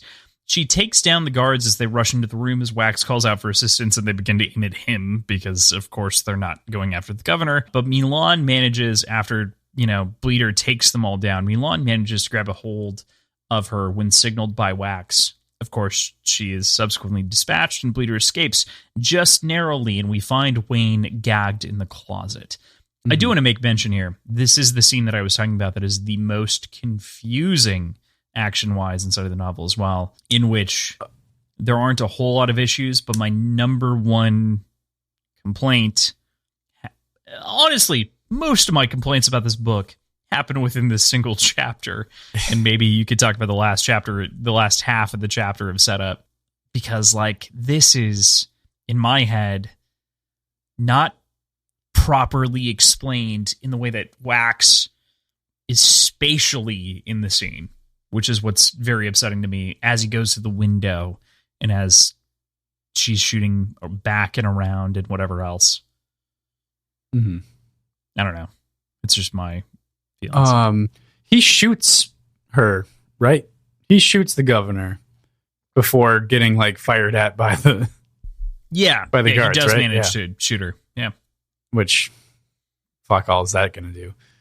Right. I'm with you on the confusing aspect of it. At the same time, the little bit that I can envision and understand and assume I understand what's going on. I get sort of dark carnival piano cascading score around it. It feels very cartoon Batman-ish. I don't know the best way to describe it. There's a very specific bit of imagery in my head. Going for. I just never. I didn't picture it that way. I can get it though. Like I can absolutely piece that together in my head. I see it less as it is still a cartoon Batman, but I see it less as like Batman the animated series, and I see it more as Batman Begins for whatever reason in my head. It's the same fucking shit, but you know, just a different coat of paint. Yeah, I can get that. Yeah. And do you get what I mean by dark carnival, like? Oh yeah, piano? Yeah, entirely. I'm hearing exactly what you're laying down. I'm hearing early to mid 2010s Escape the Fate, like just that like bouncy piano that's like jaunty over the top of like these different moments happening, and like yeah, I totally hear it. And then total like high note cascading, like as she rushing crashes out the window, and yeah, totally. I get it. The visual makes sense to me. The audio visual, I should say. Yeah. I get the matching. God, this book is so good. At the same time, there's some very bad faults, and I worked very hard to look past those couple of faults, and this is the chapter that is filled with faults. Set up the rest of everything else. So as long as I can emotionally and mentally take in those faults and like just say, hey, that's okay. The ending of this book is fucking incredible. Mm-hmm. But this is the chapter and a half, if you want to consider right before this point with Wayne, in which I have the largest problem with of any book we've read. Yeah. Because I'm not one to like sit and just criticize. I'd often laud praise for like trying to make things work, but this is the one junction where the gears just don't quite, they click and they grind, and I personally have to give them the little grease to make it turn. Yeah, this is this chase scene, right? Kind of. Yeah, I mean it's not the chase scene after this works for me. It's the setup. It's this governor room scene for me that doesn't work. Gotcha. The chase scene works. I thought perfectly. You were moving forward. No. I'm trying to just clarify with the end of this. Like this is the chapter that doesn't work for me. So let's not dwell on it too much. I'm not trying to move forward. Yeah, let's absolutely. We'll talk about chapter 23. I like this chapter. As we've been talking about things that we don't like. Wax takes off after Bleeder and loads the single bullet that Renette had made for him that Wayne given him outside of the closet, and they have this kind of brief interaction at the end of that chapter. He finds that she's changed bodies, and he's still going after her in this moment. She, as we said before, quickly extrudes one body and goes into the next. I can't believe that I said extrudes a body. That's disgusting. It's pretty gross. Yeah, it's very gross. But she's back in his head again as he chases her, which is a great moment again of playing inside of the mind and begging the question of who can interact with whose mind through these metals. And talks about how he had been cultivated for Harmony to be his hand to move his pawns around the board. She swapped her powers out for that of a coin shot in the moment because she ran the metal mine out. But Wax is his domain. Steel and the mists are his domain. God. That's a pretty impressive stinger, especially with Michael Kramer's performance. I think the last few episodes we've been saying that at least once or twice every episode, but yeah, this was a point that was a highlight for me for this section of Michael Kramer's audiobook performance. There's one italicized word in the sentence, and it is, instead of it being like the entire delivery of the line is altered because of that one italicized word, and it is fucking amazing. Like, this is such a kicker of a phrase. Like you said, laud praise onto Michael Kramer, because before God go I. Such great work. Mm-hmm. All right. So that's the first after the chapter. Anything else to say about the chase or anything else that's going on? It's so crazy because it's like this is 5 pages we're talking about. Yeah, but, yeah. You know, I still suffer from that sort of can't quite visualize it as well as I wish I could. It's not quite as bad as like later on with the what I mentioned but earlier with the two sort of factions going to battle with each other. But it's still a little fuzzy in my head. This does get into that thing, though, with these chapters, this like set of 3 or 4 chapters that we have in a row here, which is that it feels like by conjoining them, you would have avoided some of that scene-by-scene confusion, or at the very least melding the perspectives a little bit closer. You could have avoided that, which is just weird. It's an oddity more than anything else. So yeah, I agree. But with that, we cut to the other perspective here. Wayne and Marcy and Milan find the governor's bones that Bleeder had ditched, that we saw from Wax's perspective, and begin to set up a different part of the plan, one in which Milan will imitate the governor and give the speech instead. It's a clever moment. It is. There's some funny interactions that happen here, specifically between Milan and Wayne. I think that's here, right? I'm pretty sure Wayne says that she can nibble on his arm just to see if he tastes good. PJ. Compared to everyone else. But I had an idea that I pitched to Crossland, and he seemed quite disturbed by it. But I want to know if it's possible, and I want to know if it's a valid... I can think of some actual, like, not horror sort of aspects of things, but just to sort of give background on what I'm thinking about. Wayne is able to regenerate body parts. We know that through context and him talking about sort of things that he's done in the past. Could he hypothetically give bits of his body to Milan to eventually over time create an entirely like exact replica of himself, with the exception probably being the head? And that makes everything fall apart because that's the most difficult part to improv anyway. Whatever. That's what I called Crossland about. He seemed very shocked and disturbed by that idea, but it was kind of fun to giggle with him about it. But the actual practical side of this is those two pairing up and Milan finding herself in a situation where she needs more muscle mass. She needs to just be a little bit more robust. This would allow potentially her to consume some of Wayne's physical mass, bolster herself up, and he can just regain that muscle, that meat, through his gold reserves. And it's a cool like team up effect between the two of them that I could see becoming a real thing. I'm disturbed by your brain as far as that goes. It should be made very clear that when you called me about this, I was in shock and awe and wished that you weren't in your car in the moments in which we were talking about this, and we could have been like sat in front of a microphone just to record it and like either insert it into the episode or release it as bonus content or something, because we stretched out this conversation for quite a while. And the idea that like, because Wayne can store up health, he could in fact over time gradually feed Marcy most of his bones. Sorry, yeah, Milan. He could feed Marcy most of his bones too. That's just, it wouldn't be useful. I mean, he could. He could. I don't think she'll do much with them. Right, exactly. He could feed Milan most of his bones over time and then heal back that material as he stores his health, which is just it's incredible. I want them to just perform the movie The Prestige as each other. For anyone who hasn't seen The Prestige, but not really, because you don't know what the fuck is going on. Especially considering The Prestige is the only movie that gets truly better. It's the best version of itself on the second watch. It's the only movie that is the best version of itself. I can get behind that.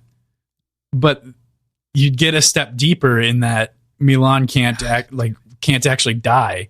So she could take a mortal shot. She could take a mortal wound. Right? Like she could, yeah.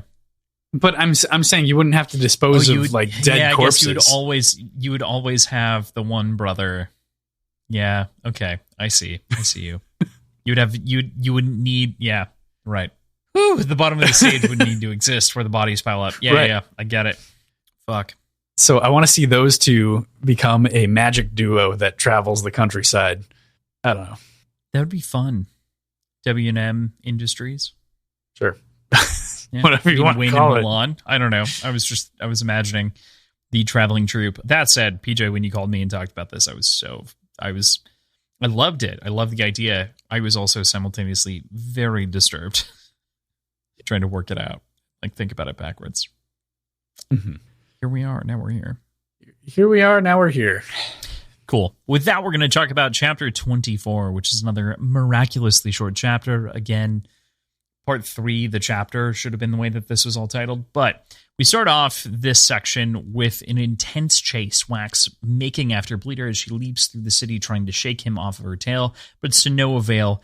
He manages to catch up to her, and she interrogates him on what he would do and how he feels Harmony should be punished for his actions and his lack of action in different moments in which people didn't need to die or deserve to die. Bleeder drops the wooden mask that she's wearing, and Lessie's face stares back at him. She talks a little bit and drops some information that she would have had to have been there in order for her to know. Yes. Probably. And mostly. I don't probably. You're right. There's a shadow of a doubt. Like you couldn't prove that from this conversation, but I was definitely on the train of like, oh fuck, this is Lessie. It's been her the whole time. Fuck shit, fuck. And I can't believe that didn't cross Wax's mind at all at that point. I guess he was still under the operating under the assumption that she was bloody tan in the moment. But or that she was dead, or that Lessie was genuinely dead. I mean, that's the other part of this that is like, it's possible to conceive, obviously, as we can think about it, that like Lessie was the Kandra, which we can believe. But it is not, in my head, it was not inside of the realm of possibility up until around this point. This is when it starts to enter the, Yeah, this point specifically, when she reveals Lessie's face, and he even makes comment about his understanding of Kandra and that they can be very, very close and almost identical. Even with that understanding, he still is unnerved by how perfect she is in imitating the mannerisms. And like that was a tip off for me. And this is where that theory came into my head. And it wasn't that long before the payoff happened. Like it was. But up until this point, you never assumed that Bleeder was Lessie. That never crossed my mind. No. Man, until so like right here, and then it clicked in. This is what's so fascinating to me about the story, because the central mystery that Brandon is playing on is who is Bleeder, but we don't know that until almost too late, which is what's crazy. Versus a lot of these other mysteries that we talked about being like not quite played correctly. This is the one that is the focal point of the story, and I think it's played brilliantly. But I think we lose the thread a little bit in terms of the overall story because some of the other ones aren't executed as well. But this one, brilliantly done. God, this story strikes me to my core because of the way that it affects Wax throughout and then in the end. Again, we're breaking this chapter into the digestible chunks. These moments are broken up as we move back and forth between perspectives in the chapter. But to me, to talk about on the show, we're talking about the one chunk, and then we'll talk about Marici's chunk. So moving into Marici, as Milan begins to give the speech, she notices a strange sense of calm over top of herself and the crowd. Marici quickly addresses Reddy, who thinks she's silly, but lets loose a little yawn, realizing that she's correct, that there is obviously a soother's influence over top of the crowd. This is a great comedic beat, because he's like, I don't fucking like you. Why am I suddenly kind of indifferent? But they proceed to hunt for the soother among the crowd. And Again, love this moment. And I understand. We've talked about this so much inside of this episode, so I don't want to belabor the point. But this is just one of those things where it works perfectly for TV. For a novel, it feels disjointed with a couple of the chapters that move forward, but I understand why. But I love these moments. I love each individual moment, regardless of my thought and structure. At this point, we also get a breakdown of how soothing works and how rioting conversely works. But it seems overly simplified to the point where it almost feels like it contradicts how we've seen rioting and soothing be used in the past. Just to be more particular about it, more specific about it, it's described that it can either be used on an individual or on a group of individuals within an area, as opposed to being able to pick and choose who are being affected within that area. And I don't know if that's just the fact that we've really strictly dealt with very adept allomancers like Breeze, or if it's just an oversimplification for the sake of getting the information out really concisely. I can't. There are really three tell. different points that could be made there, right? Like you're saying, one was Breeze potentially a savant that we were kind of unaware of, which is an option. Two, the bloodlines at the time are more powerful because of their proximity to the original allomancers. So therefore, they have more power, and so do the bloodline. So maybe they can affect things differently. And the third point, those two definitely make sense. The third is what you were saying, which is that it's an oversimplification to address it to the audience as accurately and as quickly as possible. I would lean on, I think it's I think it's either one or two. I can't justifiably point to one or the other. And as such, it implies three, or it like communicates three as well. So like I think one or two could be the explanation, but I think both belie three. Mm-hmm. Okay. Yeah, that's fair.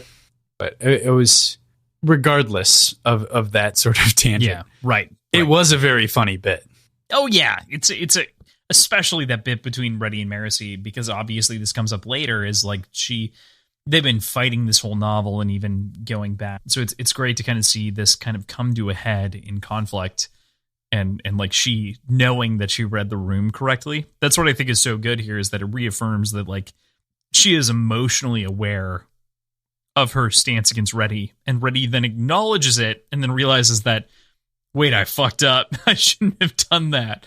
And then comes around to the idea that because he acknowledged it, like this whole thing is wrong. Yeah, it's a very strong moment, especially as later she recommends that he's appointed as, Constable of the Octon instead of her, which is right. Very. I'm curious if it's in part to do with this scene where, while being open about the flash of honesty, actual feelings, there's still I'm putting police work in front of personal feelings here. That and could mutual be true. respect despite I think personal feelings. I think that's valid. I think that could definitely be the case. It's a good thought.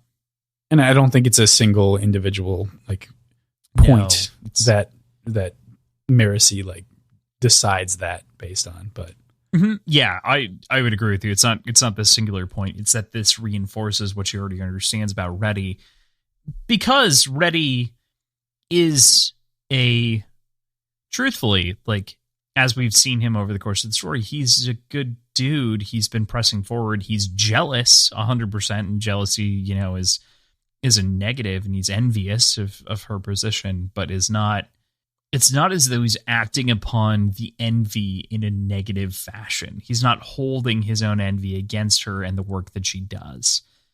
Right. He does occasionally remark, but does not actually, paint it completely in a negative picture after the fact. So makes Reddy a really great dude, for all intents and purposes.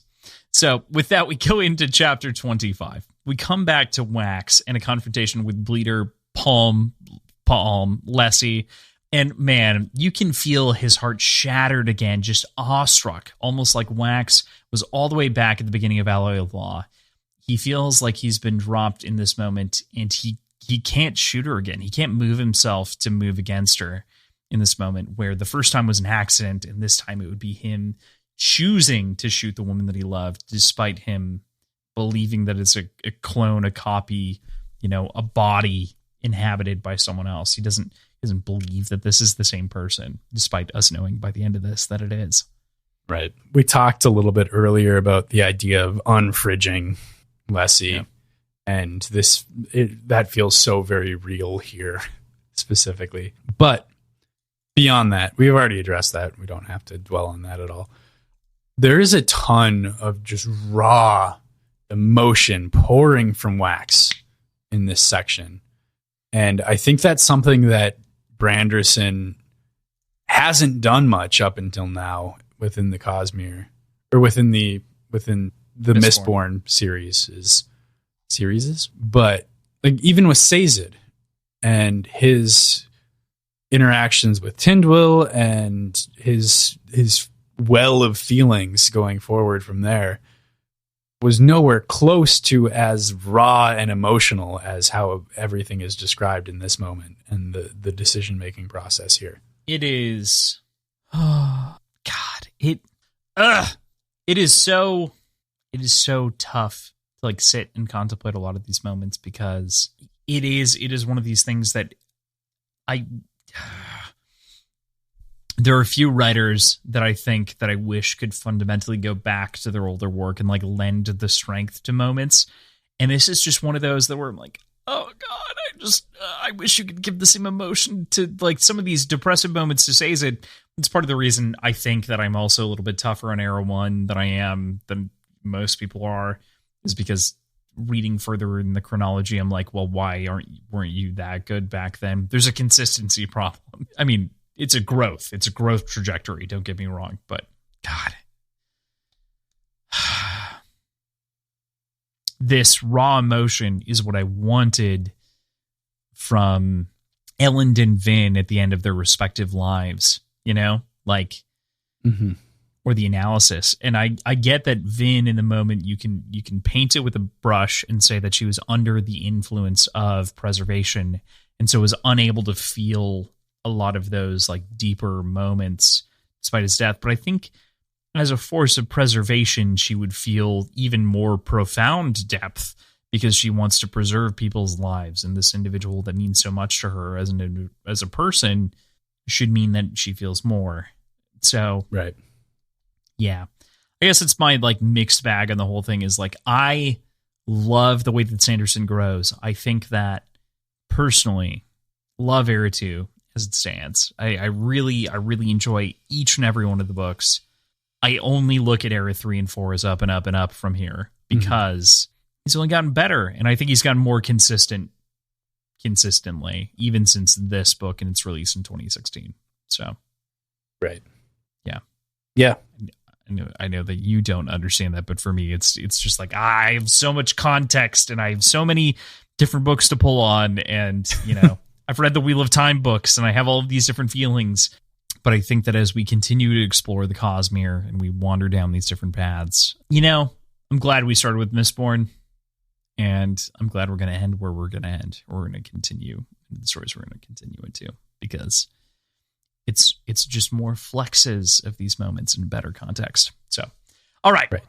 With that, we move from the deep moment with Wax, Spleeter, Palm, Lessie into Marasi and Reddy, of whom are trying to handle the situation with the Metalborn Suthiran riders that are apparently in the carriage that are going to be leading this from the back lines, clearly provided by the set to ensure that tonight ended up the way that it was intended.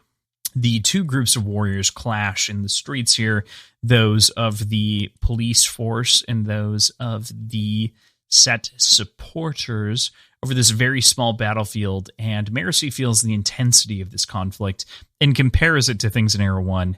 And I'm sorry, babe, I can't think of a single battle that is this small scale in Era 1, but I can get you feeling those moments and those adrenaline like harkening back in your head, especially if your figure of history is Vin. And so you're channeling that in these moments. She manages to make her way into the carriage throughout this battlefield, successfully distracting two of the guards. She tells them to stop fighting in the alleyway with such a wonderful line here that I want to quote. She has like two different paragraphs that kind of play off of this, but the final line, a true gentlewoman uses the threat of violence instead. It's just so much more civilized. And it feels like it's plucked. Like this entire fragment, out of everything that Sanderson has written that I've read, feels like it's the most directly plucked out of something that Martin would have written. Like this is that dichotomous phrase that just gives you that bitter sense of irony of a character, the way that they were raised, and the way that they present themselves in front of someone. It's wonderful. I love it.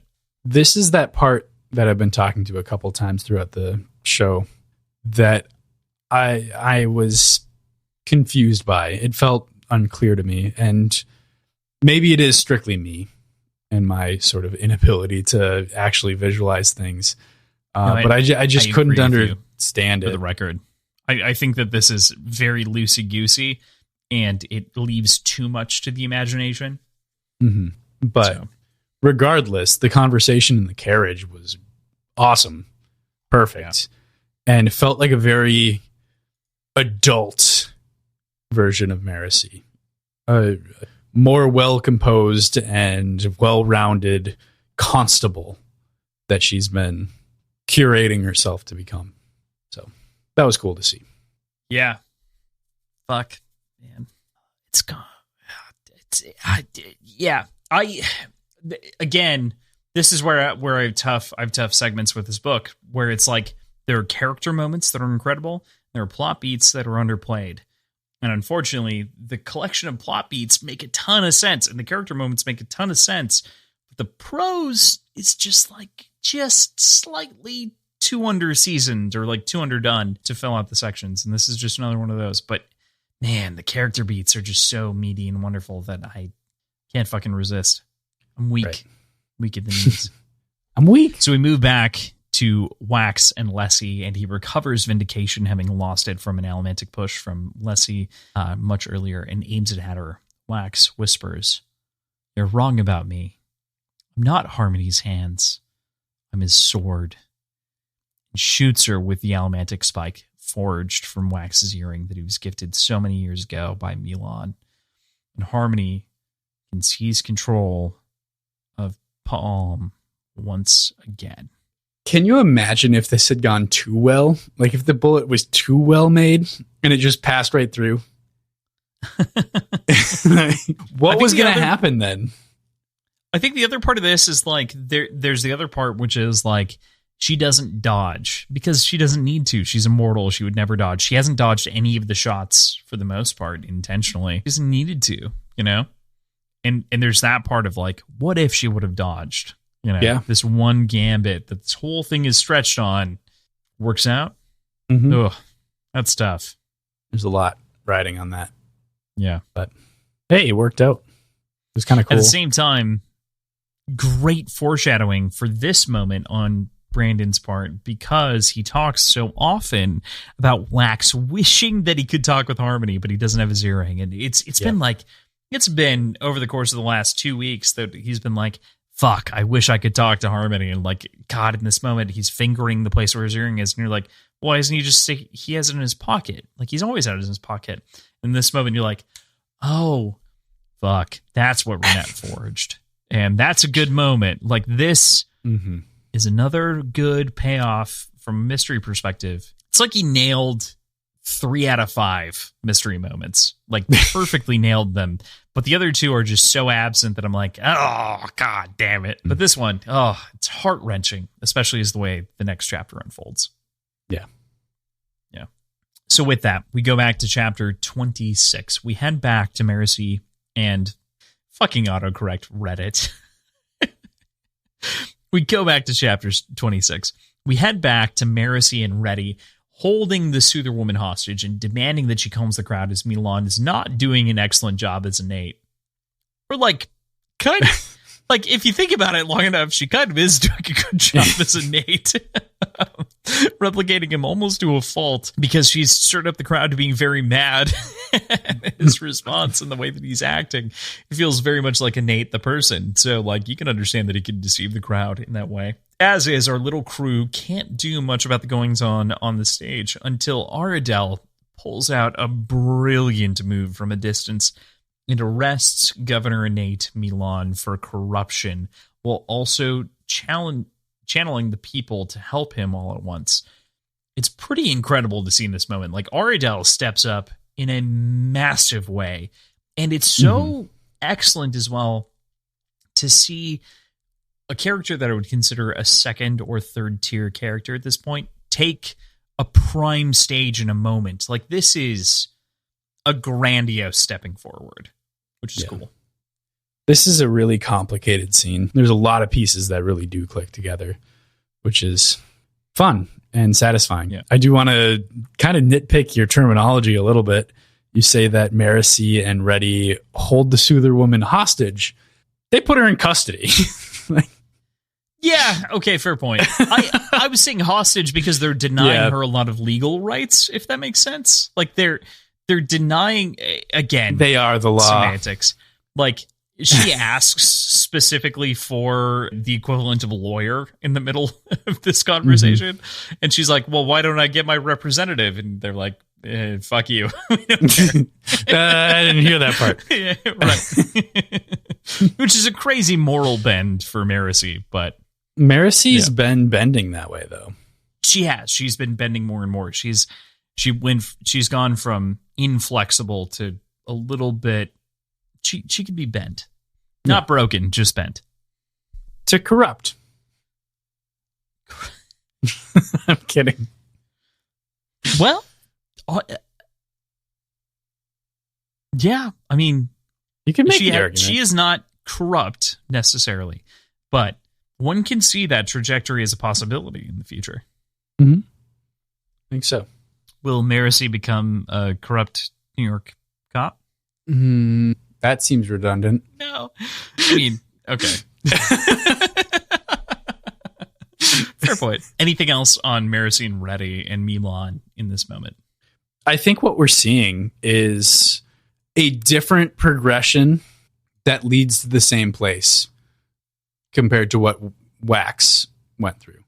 Like, Wax jumped into the roughs as a means of, like, testing his mettle and really becoming well respected and earning money, whereas Marcy, and as a result, he became jaded and really tough out of necessity. Whereas Marcy is kind of, I mean, it's the city, and it's a very different vibe that she's living within, but it's still a level of jadedness that she's experiencing, and it's maybe a little bit slower and a little bit different, and she's being broken down by bureaucracy rather than straight up, like, horrible people that she's hunting.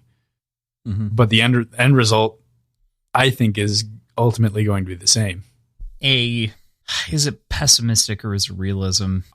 I feel like that's a fairly realistic take, so I don't want to. I mean, we're seeing the evidence of it. She's becoming less and less rigid. She still has good intentions. And good morals, for the most part. And good morals, but she's constantly finding excuses to skirt the law, allowing the ends to justify the means. And that's exactly what she's been against. And ultimately, there are times when she, like, recognizes that thought process and thinks better of it, like later on with the due process.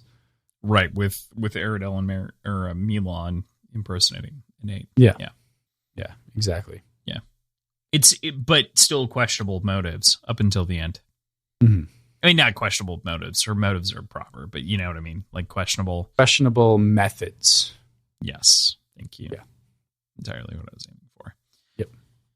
So we move on from that moment and we move into the dire straits that we find Wax and Lessie. And in this moment, Wax, he's realized that he's messed up. That in this moment, Palm, she's chosen to absolve herself and kill herself dissolving in this moment because she cannot be Harmony's again. She cannot be an agent of Harmony again. And there's a lot that is revealed in this moment, like the fact that this is legitimately Lessie and not just a set of bones on any old Chandra. In this moment, we talked about this strength of the story. This recontextualizes a lot of what we've come to know as Wax's past and Wax's history. And he's always been Harmony's pawn. It's only further strengthened when Tensoon arrives and begins to elaborate on the past and what's happened. This is just such a brutally tough moment to comprehend that we've talked about it previously. Rewards multiple reads, but it's a fucking load to drop on someone, man. It is tragic. This is a tragedy. Yeah. That's very potentially a whole lot of trust just out the window, and could be earned back again, but I don't think Wax will trust Harmony for quite some time. Yeah. And certainly won't intentionally commune with them. Right. Crazy. That's a great prediction, because like he's broken. Like his entire thought process of his religion and the way that he approaches God to begin with is changed fundamentally in this moment. Even like before, he proclaimed that he was the sword. Like he was so sure in this moment, and that sureness, factually, not accidentally. I think this is one of the important delineations. He actually killed the person that he loved here, versus he had accidentally done it before. He chose this, despite didn't the actually absence do of it knowledge. before, though. Well, that's my point, is that he didn't actually do it before, but like he accidentally killed her beforehand, right? And so like he could portray it as like, it wasn't entirely my fault. Bloody Tan was fucked up. Like there was some other shit going on in the scene and in the moment. This is a moment in which he genuinely chooses, without full information. We can give him that, but he genuinely chooses to kill the woman that he loved. That's heavy. Yeah. It's really heavy. That fucks me up, man. Especially eventually knowing like everything that is to unfold in this moment as she begins to dissolve in his arms. Like, oh, fuck. This chapter ends on haunting words, and I want to quote these here, of course. But he says, "I killed her," Wax whispered, squeezing his eyes closed. "I killed her again." Branderson really knows how to end a chapter on a stinger, huh? And a fucking book. I mean, epilogue, of course, abstaining, but like he still ends the book well. Don't get me wrong, but like this is, yeah, gut my heart and like rip it out. Jesus, Kali Ma for sure. Christ, Branderson. Yeah, that's tough, but I think we've done a pretty extensive job of talking about going over it, the way that this sucks. So with that, let's go into the way that it sucks. Exactly. The way that it sucks. These are all just kind of different beats. So we're going to talk about the beats that happen here inside of this more than we're going to talk about anything else. I don't think any of the prose is particularly outstanding in any way that we should, there are no sentences and whatnot, but let's hit on the wrap up moments, so to speak, here in the epilogue. So, okay. Wax stews and is upset and disturbed by the events that have transpired over the course of the novel, including his re-killing of Lessie and Harmony's actions here in the moment.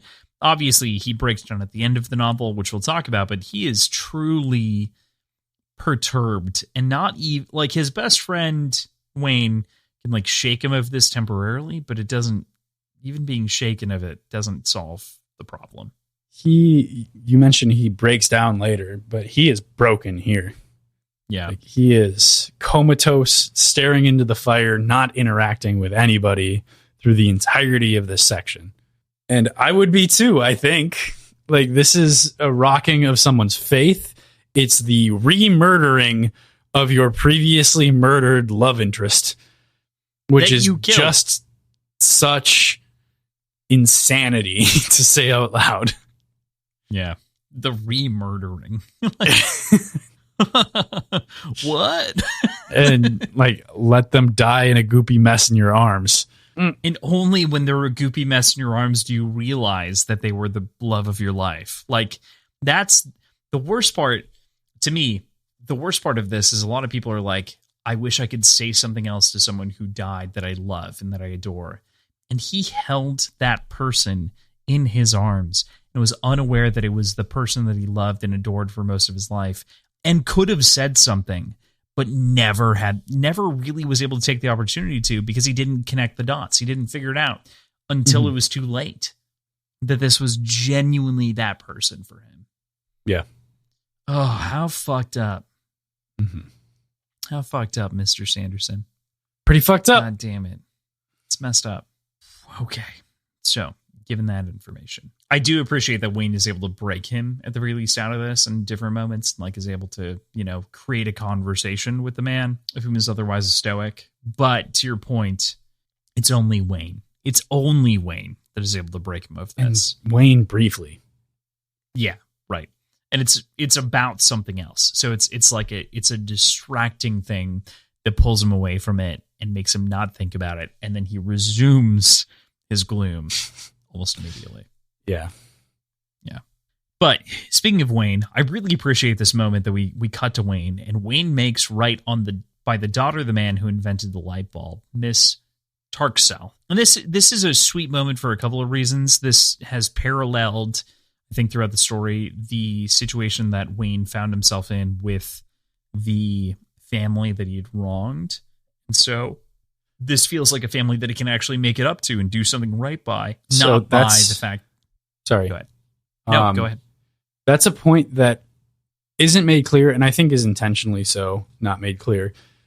But I take this as a replacement. Mm-hmm. And I don't know if that's necessarily the case. It's redemption entirely. Right. But he's understanding that he's not actually getting anywhere with the daughter of the man that he killed as a teenager. Whereas he can still pay it forward and help sponsor a fatherless child that is coming up in the world. And I don't know if he takes some if he has a sense of responsibility for her because he was imitating that person, and he really genuinely does take on a bit of every person that he's imitating, or if it's more he thinks that this would be more fulfilling than the sort of frankly humiliating situation that he has to go through every month for the daughter of the man that he killed. I think that he is going to actively choose to still go through the act with the daughter. I think this gets into something that we talked about a bit on The Devil's Cut, which is that Brandon has some character forgiveness issues that I don't fully agree with. And this is a way of kind of rectifying that, being like the initial act is unforgivable. And like a character, I'm going to try to extract it from that because I don't want to try to get into that argument in my own head, because I can dive in and argue with myself for hours on how that's a dumb idea. But I do think at the very least that this is saying that while that daughter may never forgive for the actions, and he will continue to do his monthly penitence to her, he can still do right by someone else that was wronged, which at the very least is a net better for society, which is what you're saying. Mm-hmm. So, yeah, I mean, I hope that's the case. And while I don't think Brandon's pointing to that as a full redemption, I think it's pointing to it as a potential out. Even that feels shitty because, like, I believe in forgiveness. I believe in the potential for forgiveness for people as a concept. And I dislike this idea of seeking secondary forgiveness. Although, okay. It is okay Wayne. Yeah. He's trading. Great point. A great point. Yeah, actually, genuinely, legitimately makes sense for the character.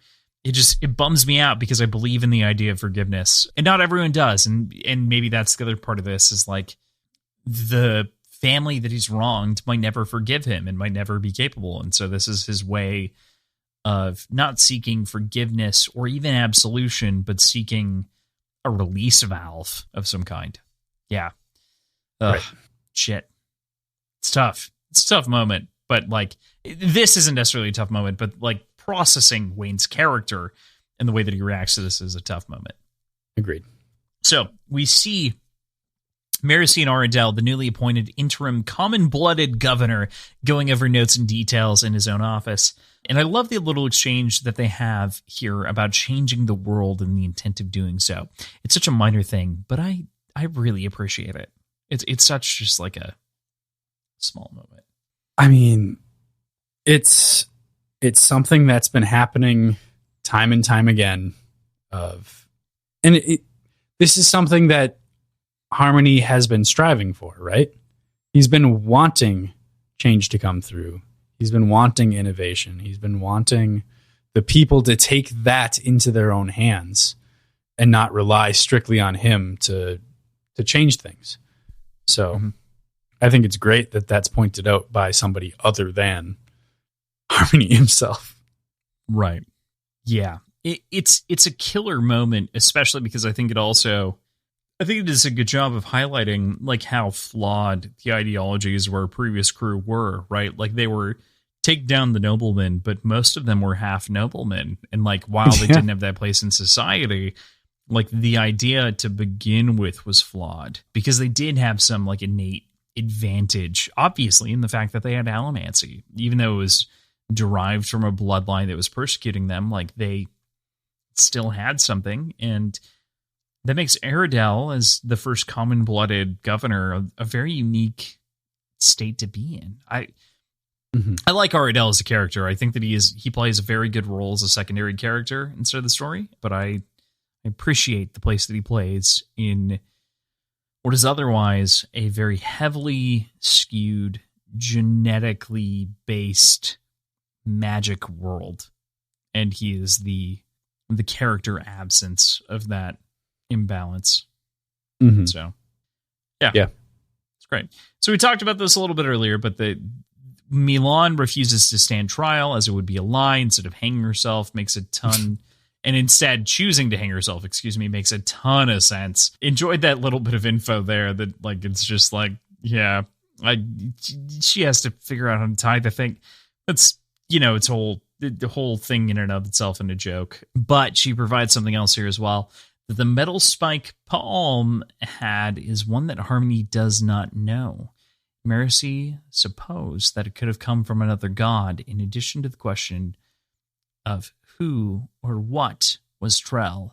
And who, boy, my friend, we talked about this earlier, but we have some fucking mysteries to end this book with. Got a lot of mysteries. There's some giant fucking questions. There's some really big holes. Yeah. Yeah. There was a ton of comedy there with Milan. And the back and forth saying like, okay, I'm going to go properly hang myself now is simultaneously like straight in this scenario, but also just fucking hilarious. Right. Morbid, but it's hilarious. A funny morbidly hilarious moment is the way to paint it for sure.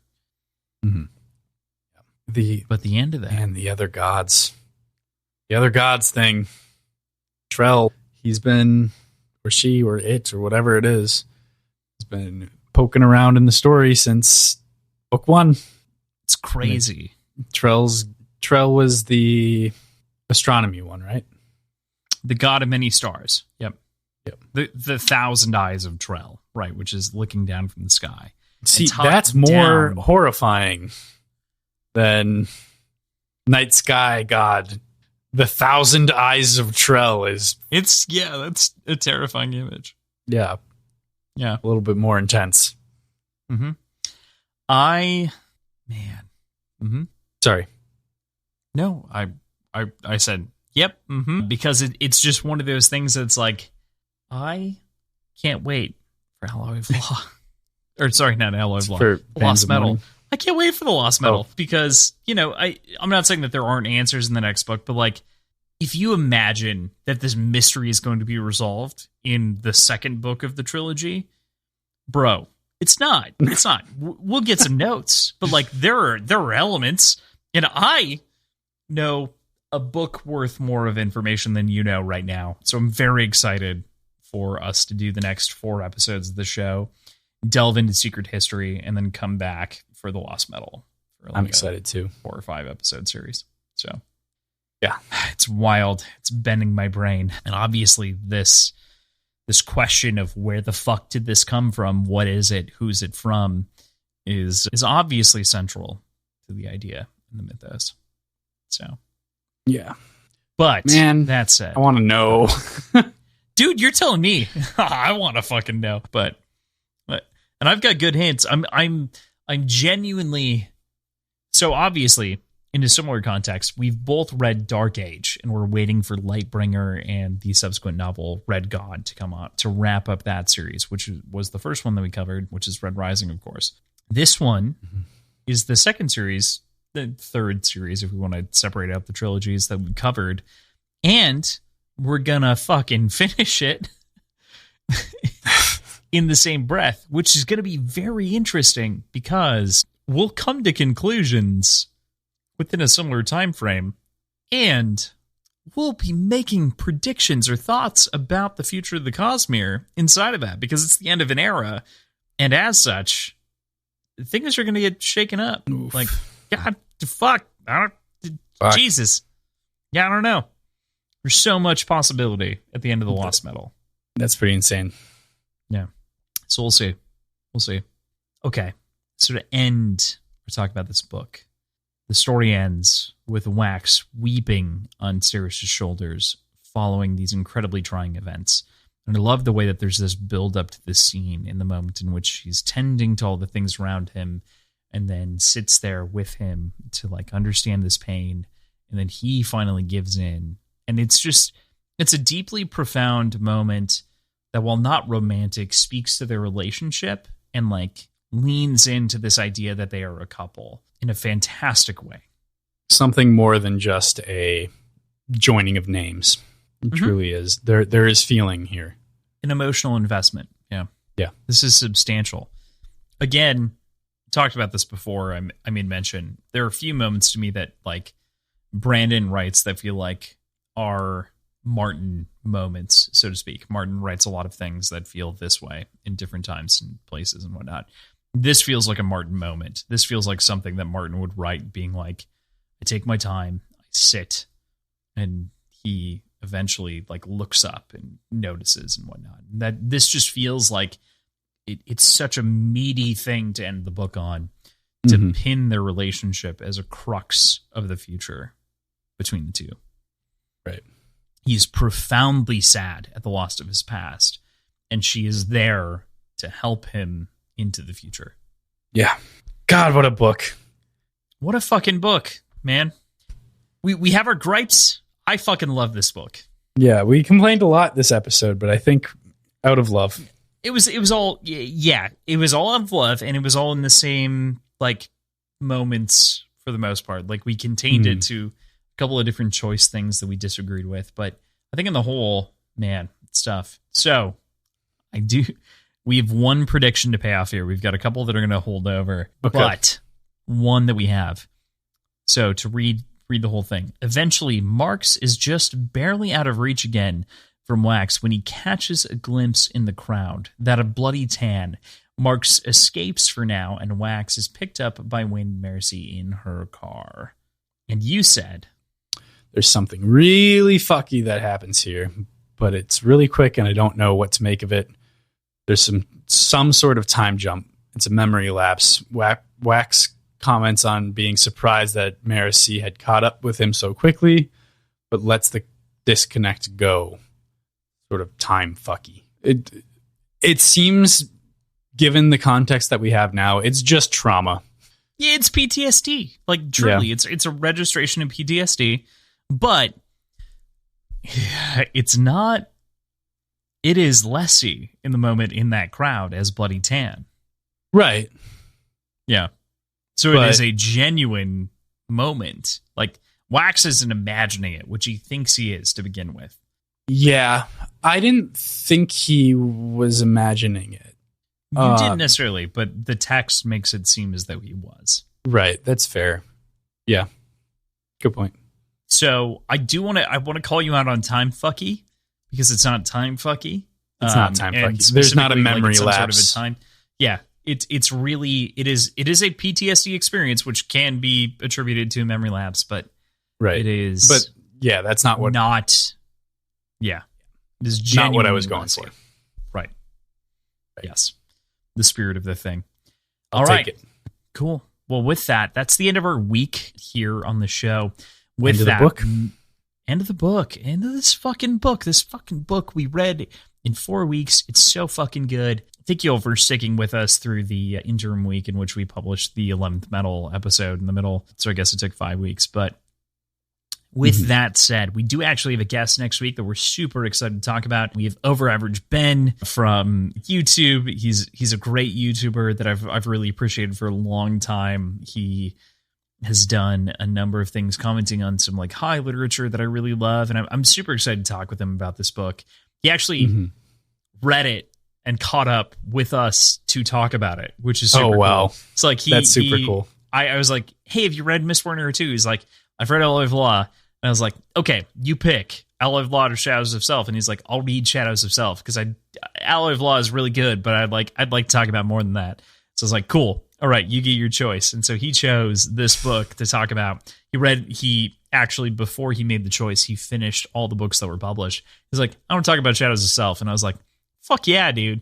That's super cool. So, because he had the pick of the litter. So I'm so excited to talk with Ben next week about Shadows of Self. Very pumped. Very excited. Very exciting. Yeah, it's going to be a good time. I'm pumped. With that, any other final thoughts that you have, PJ, on the book or anything like that? I don't think so. Cool. Yeah, right. I'm excited to jump into the next one, but I've got to wait a couple days because I need to be strictly on Shadows of Self when we record this. You do. So. You can start Warbreaker whenever you like, but fair. Good point. Got to get a physical copy. Cool. So with that, that's where we'll leave you for the week. Thank you, as ever, to our producers, Tim and Andrew, for helping us keep our show's lights on. You can check out all of the links in our show notes, where you can find our schedule, our Patreon, previous episodes, websites, social media accounts, all in one very convenient location. Yes, like PJ said, you can find us on all of the various social media sites, Words Whiskey Pod, Twitter, Instagram, Reddit, Words and Whiskey Show at gmail.com, patreon.com/words and whiskey, as well as you can find our t-shirts on TeePublic if you follow the link. I know I keep talking about this, but it will switch. It's going to switch. We have a screen press. We've paid for it. Mm-hmm. It's coming, but we're very excited for a lot of the changes that are going to be coming in the website and other things like that. Other things that you should check out in the near future. We relaunched Tales of Kana this week for the second set of episodes. So we're very excited to be continuing that show. Episode 5 came out this week, so you should absolutely go check out Catacomb Party, The Tales of Kana, and join us on our little D&D actual play. Yeah. We've been listening to the episode that just came out, all of us individually, and it's so goddamn funny. It's so fucking good. Like, I mean, I was in on the Nick Fury speech to begin with, and like when I heard it in the moment, we all giggled, we all laughed, I lost my shit, and I was so happy for redacted moment that happens in episode 6. So that said, you should definitely check out our fantasy show there. We've got a number of other things that are going to be coming out of the channel. Make sure that you follow us on all the social medias, like we said before, Twitter, Instagram, Reddit. If you don't follow the parent company, Atomic Pylon Media, check us out. Atomic Pylon Media. We're the only one. How dare you assume that there's another company that's named something as absurd as Atomic Pylon Media? It's a good name. Check it out. It's in all the links. It's in our link tree. You can find us. I love our name. Our name is great. It's APM, which is APM. Actions per minute. It is a double StarCraft reference, which is great. Unintentionally excellent. Yeah. Exactly. Cool. All right. Are you going to threaten them to leave a 5-star review? Because Aaron's going to do that in a couple of months. Terrifying woman named Aaron, and she likes to threaten people, but I'm scared for myself. if you don't leave us a 5-star review, she's going to hurt me, I think. So please help. Please help me. PJ's not wrong. She doesn't have my address. She asked for PJ's. Because, I'm the small one. I'm wimpy. I'm weak. Beating me up doesn't intimidate anyone. Beating PJ up intimidates everyone. Mm-hmm. So leave us a 5-star review. With that, we'll see you next week with Overly Average Ben. Bye. Cheers.